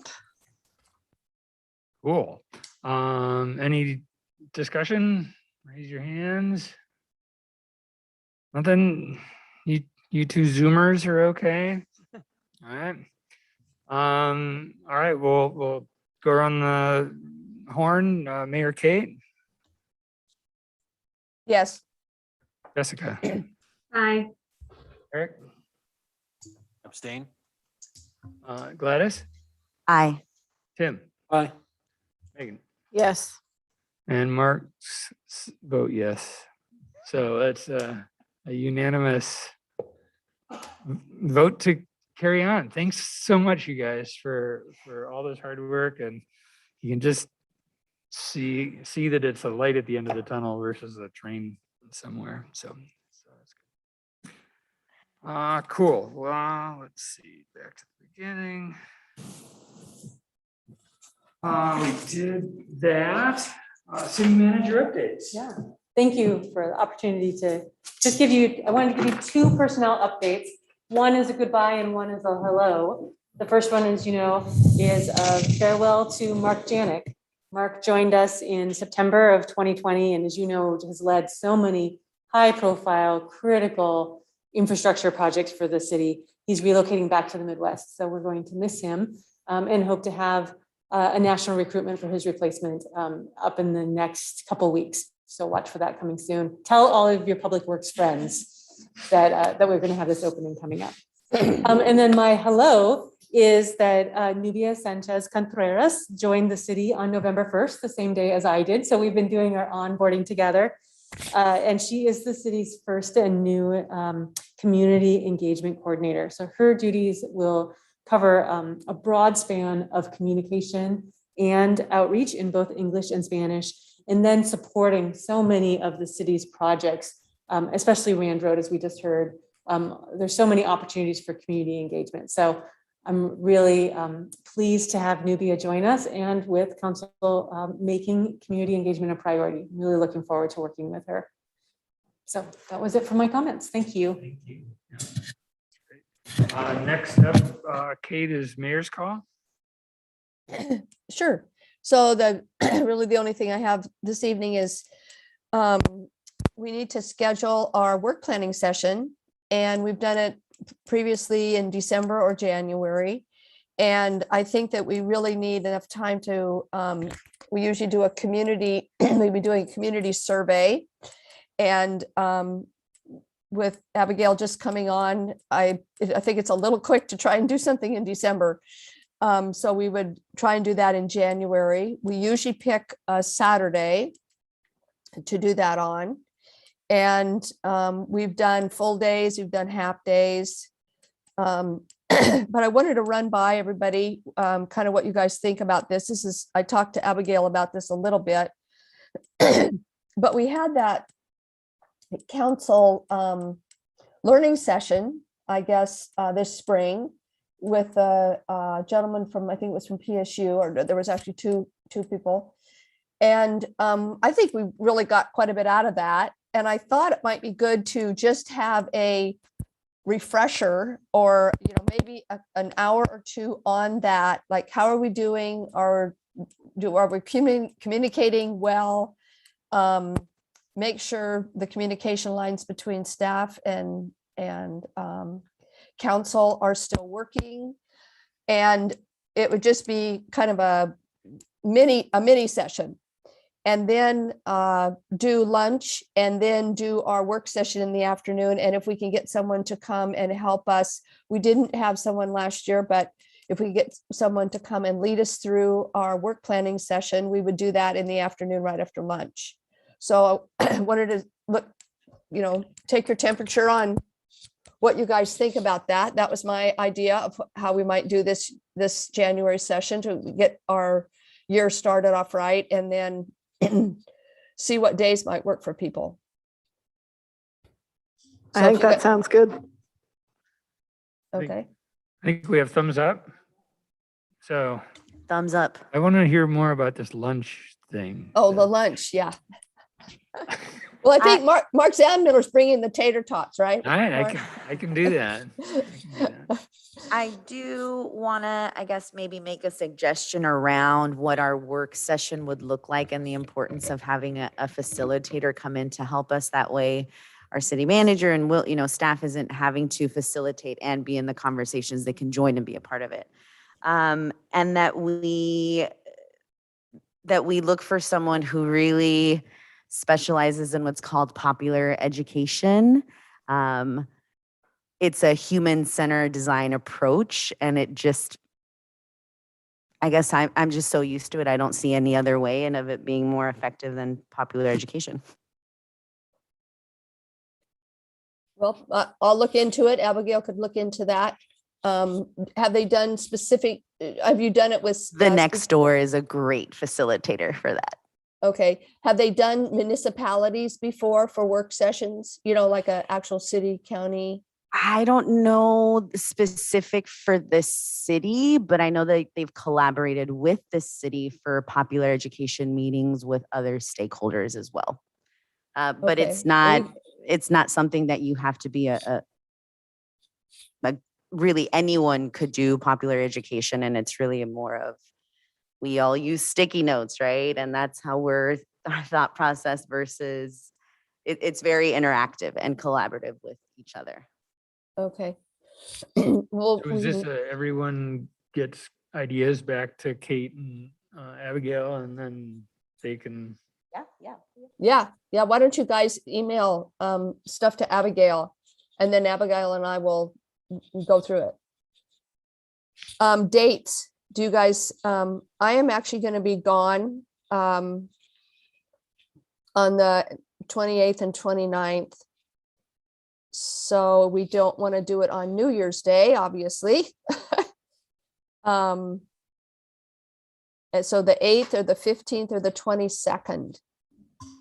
So I'll be gone the 15th and the 22nd. Okay. I like the 8th. You like the 8th. How's other people feeling about the 8th of January? There's a bluegrass song by that title. 8th of Oh, January, well. so maybe you could play that for us. Maybe you could play that for Yeah, us. maybe you could play that. works for me. It works for you, Jessica? Okay. All right, the 8th of January, and we'll send out, we'll have an agenda. Probably start at 8:30 or something, or 9, do a couple hours, have a lunch, come back, do an afternoon. So it'll depend on who we can get to help facilitate too, and whether they can do that date. So stay tuned. We'll try and have that date, but I'm not sure. All right, that's all I've got for council for mayor call. Cool. Eric, do you wanna? I'll just say very briefly, we did have our tour of the wastewater treatment. I really did enjoy that, and I was joined by a number of folks here. It was very valuable. It was so interesting to me. In fact, I did a big write-up on Facebook, which everyone just has been telling me how much they loved it. But it was, I was just really appreciative. It's literally true. I've been waiting 3 years for that, and I just think it's a very important community asset. Megan. Oh, I'm already on. Yeah, so I guess one, I'm going to second Abigail, and a big thank you to Mark Janik for his work over the last year. It's been pretty incredible. And then other things, the third housing task force will be December 8th. Public is welcome to listen to those. And then I attended the county meeting last Monday, just some interesting fun tidbits for you all. So they were talking about commissioner redistricting, some proposed maps, seemed like fairly minimal changes to city residents, but just interesting facts there. They'll be finalizing that over the next few months. They did briefly discuss the potential West Side Urban Renewal District, wanted more information, and I believe we're inviting Will to come speak to them. So thank you, Will. And then also discuss the bridge and ACT funding requests. I'm sure Eric's been having a lot of fun with them. And then really briefly at the end, I think it was Arthur mentioned that AOC, Association of Oregon Counties, is potentially doing a city-county homeless response pilot program. And he was kind of just chatting with the commission about their interest in working with MCAC on potentially applying for that. And I don't know if they've reached out to staff or if that's something that the city has been contacted about. Kenny has briefed us on it. Yeah. Okay. Mhm. Yeah. And, So Arthur talked to me about it too, Megan, a little bit. Oh, great. Well, then, so yeah, hopefully we'll get some updates on that. But yeah, just interesting. So thank you. Nice. Tim. Just want to wish everybody a happy Thanksgiving and a happy holiday. Nice.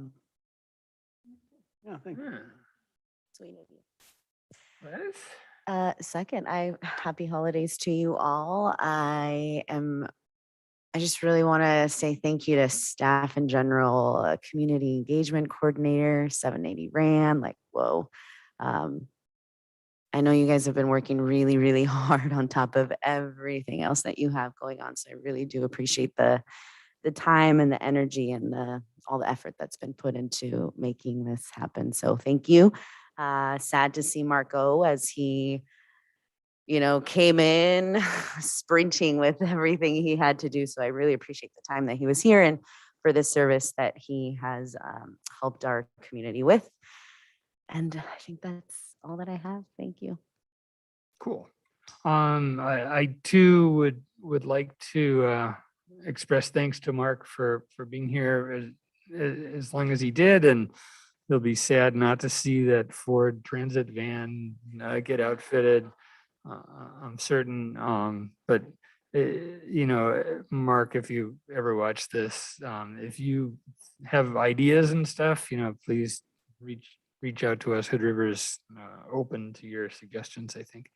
I would like to Abigail's Friday email I really like, so I encourage you to keep it up. And from that, I would like to offer congratulations to Sergeant Juan Padillo and Officer Gabe Wilson for the recognition that they got through the state police and their life-saving actions that actually were life-saving. So that's pretty darn exciting. So thank you for that. And and all that good stuff. I'm very excited for lunch on the 8th of January. And and that's pretty much all I got. So happy Thanksgiving to everybody. So anything else? No. Thank goodness. No. Mark, I didn't go, but I don't have. Oh, Jessica. No, I just. My bad. There was a lot of exciting things to talk about at this meeting, so thank you to staff and Mark Janik definitely set a new bar, and happy Thanksgiving and good job running the meeting, Mark. Oh, yeah, until the end. Blew it. Hope you feel better, Kate.